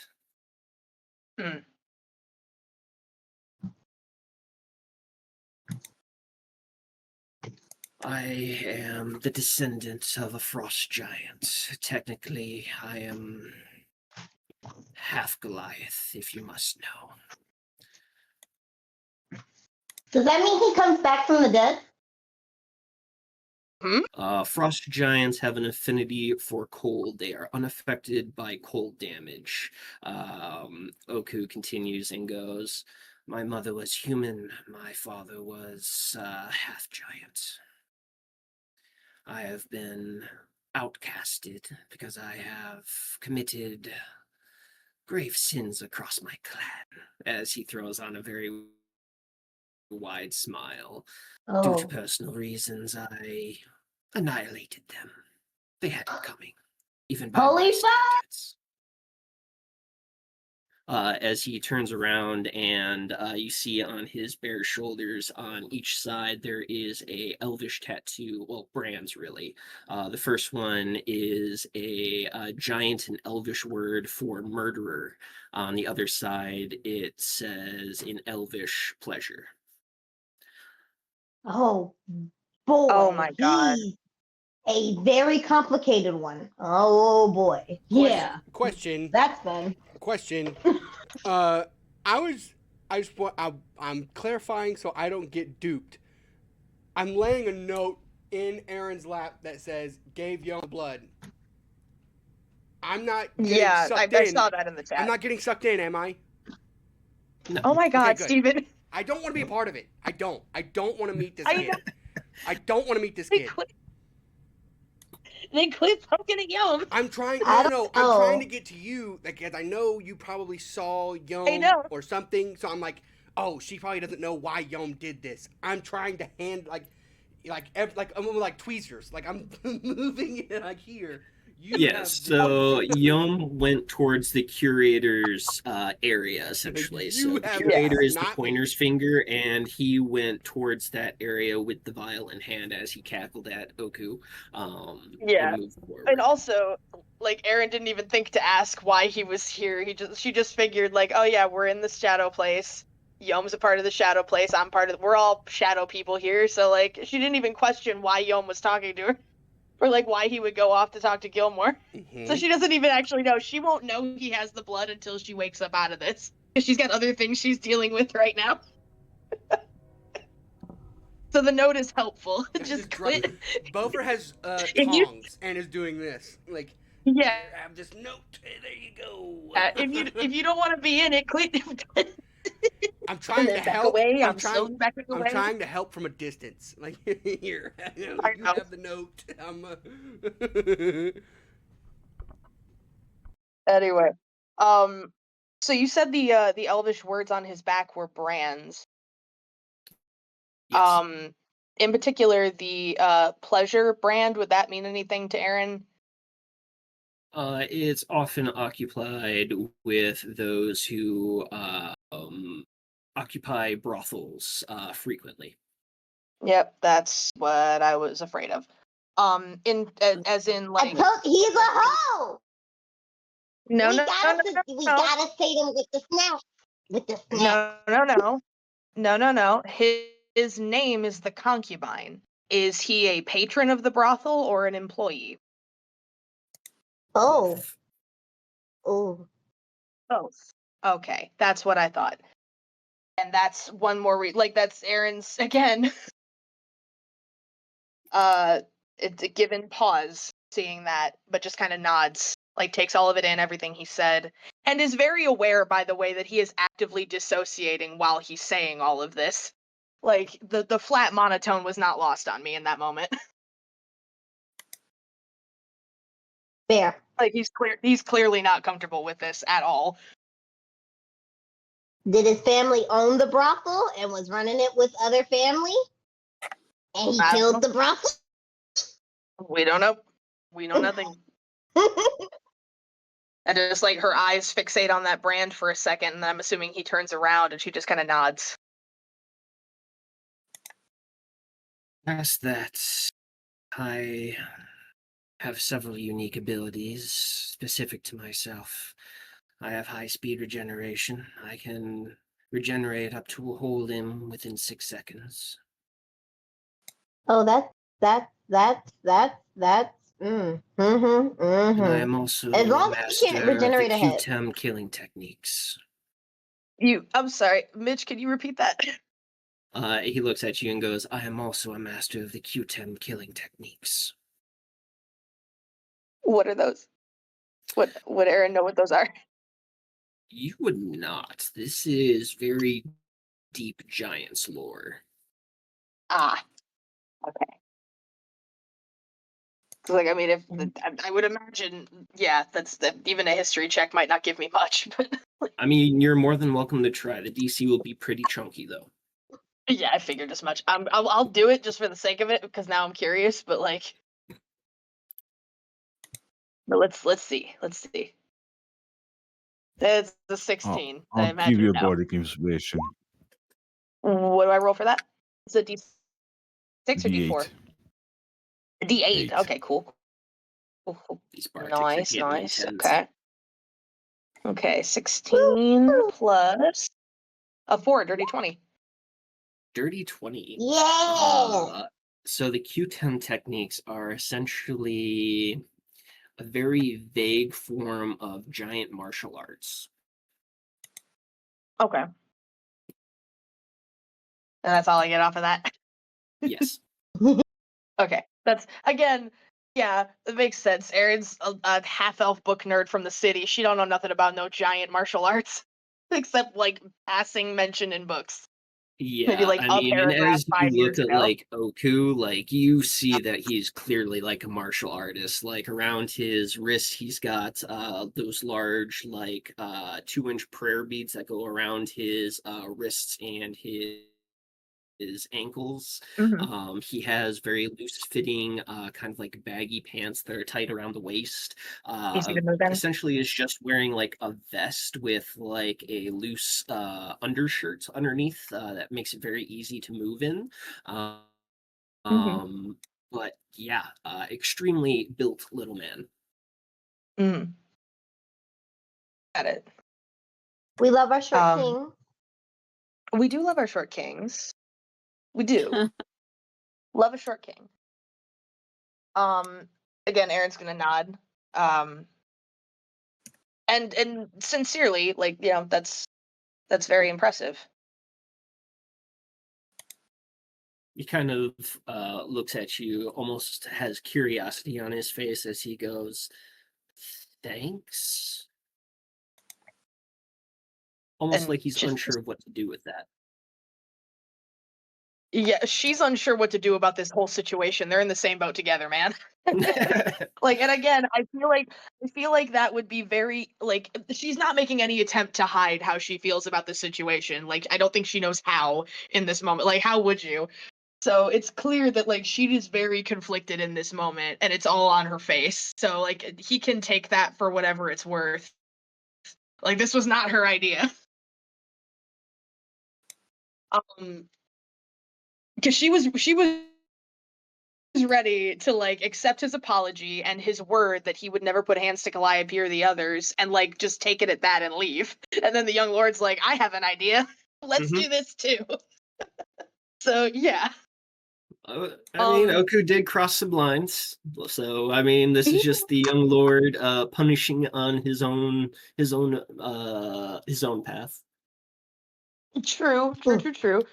And so Erin's got the orb. I guess she would just, like, close her hand around it essentially to accept this, but she's going to accept it, but she's going to look at the Lord, and she's going to look at Oku, and she's going to tell him, like, I accept your word that you will be respectful around my friends in future, and in kind, you have my word. I will not call on you unless absolutely necessary, unless you give me any indication you'd like to come around. In which case, you are welcome as Yom is welcome. If you can mind your manners.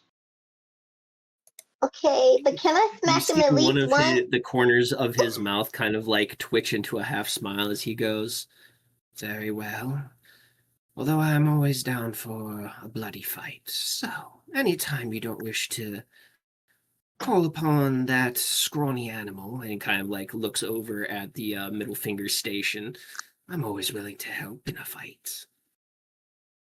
Do remember that scrawny animal, as you call him, is my friend too. Is your husband. And will be respected as such. This is going to be complicated. Indeed. And again, she's going to look at the Lord like... And maybe this is the last time we solve a problem like this for a while. Young Lord, just looking at the Lord. Yeah, the young Lord tilts his head with a smile on his face and goes, "This will be the last time this happens." Very well. More of a fact than a statement. Yeah, more of, like, it's a very clear warning to Oku, I imagine. Like, this is the, like, I will not need to do this again, will I? Kind of thing. Yeah. But okay. Okay then.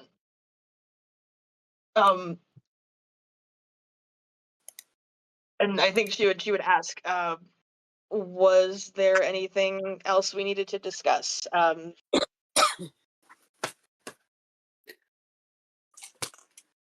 Be very careful on your journey going east. The roads will be filled with various dangers. Trust little of what you hear, less of what you see.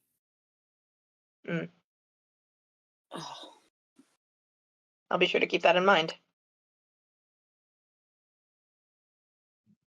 Keep close to those you trust. They will be the only solid thing that you will be able to rely on for a while. The path eastwards towards your goal is a long one, with many twisting roads and forks. Well, luckily I know how to read a map. Heh. I'm sorry, but that He was so kind of, like, lame. thinks about it for a minute before he pops on a smile and goes, "That will also help, yes." What did Tyria start to say? What were you going to say? Yeah. I said, I'm sorry, but that was so lame. Yeah, it was. Obviously. Erin's a nerd. All she's got is bad jokes. Bad jokes and dad jokes. Not even Well, dad my jokes. dear, I believe She's you got- have to practice that. She's got granddad jokes. It's even worse. The young lord kind of looks at you and goes, "That should be all. This is all I needed you for. I apologize for ripping you away from your personal time." It's all right. It was a rare moment of respite. Take it while I can get it. And she's gonna nod to Oku again before she goes. You would hear hooves on stone as you hear vicious growls coming from the enforcer's thumb as you see Uba emerge from the shadows holding a large red stag deer over his right arm. In the other hand, he's like pushing away a direwolf and goes, "No, you missed your chance. This one's mine. You're going to have to share like the rest of us." As you see the direwolf kind of like sit there. And you see one of the direwolves kind of sit there and growl and snap its jaws and goes, "Don't you get mouthy with me." As he throws the stag deer on the ground, you see another direwolf kind of like jump out from the shadows and try to get it. And he's like, no, mine. As he like tackles the second direwolf and disappears into the shadows as the first direwolf goes over and grabs a haunch of the deer and drags it. All you hear from the shadows is, "You little shit." Aaron is staring wide-eyed because Uba has pets. What? Or are they his friends? Yes. I love that. They're his yes. babies. They're his fur babies. As you see Ubo come out from the shadows, and there's a whole direwolf that's like around his shoulders, like he's got the front paws grabbed in his right hand, the tail grabbed in his other, and goes, "Oh, you're not getting away with that, dear. I caught that fair and square. I beat you to it." Yep. And I think on that note, Erin is going to take her leave because it seems like there's some stuff going on. She's going to like maybe wave to Uba, like if he sees her, be like, "Oh, hey, bye." Boy, Aaron, get back here! As he tromps off into the darkness, chasing after the other direwolf. Amazing. I like Uba. Yeah, it was cool. Oh, Jesus. So she like, yeah. As you find yourself back sitting underneath the tree, closer to the midnight hour, you all would essentially get another long rest off, so you wish to mark that off. I think this would be a fair place to stop for the night, so we can start off next session fresh in the morning, and you guys can start to peel out the Eastern Road and start making your way on that particular adventure. As we end session, the party themselves are sitting in the large courtyard with this twisted golden leaf tree. Pan out of Thistle Hollow Fortress. The night sky is high, the moon is out, creating a bright grayscale landscape around them as a thick and ominous fog circles around Thistle Hollow, gently swirling between trees in this very nonchalant current. And as we just get to like a bird's eye view of everything, that is where in the night a terrifying howl of what sounds like a horse's bugle and a humanoid scream mished together echoes out in the night. And that is where we're going to session. Perfect. All right, there we go. What? Good night, everybody. Yeah. You gremlin. Gremlin. Good night, everybody. We don't need any kind of explanation for that. We're gonna leave it right there. Thank you for watching. Very much appreciated. I'm so glad you enjoyed it and stuck out to the end. Come back and see us live on stream, on TikTok, X, wherever you can find Raise the Idols. Come check us out. Stay up to date. All the fun things. It's going to be amazing. What an amazing ride. What an amazing story. And I hope you follow along.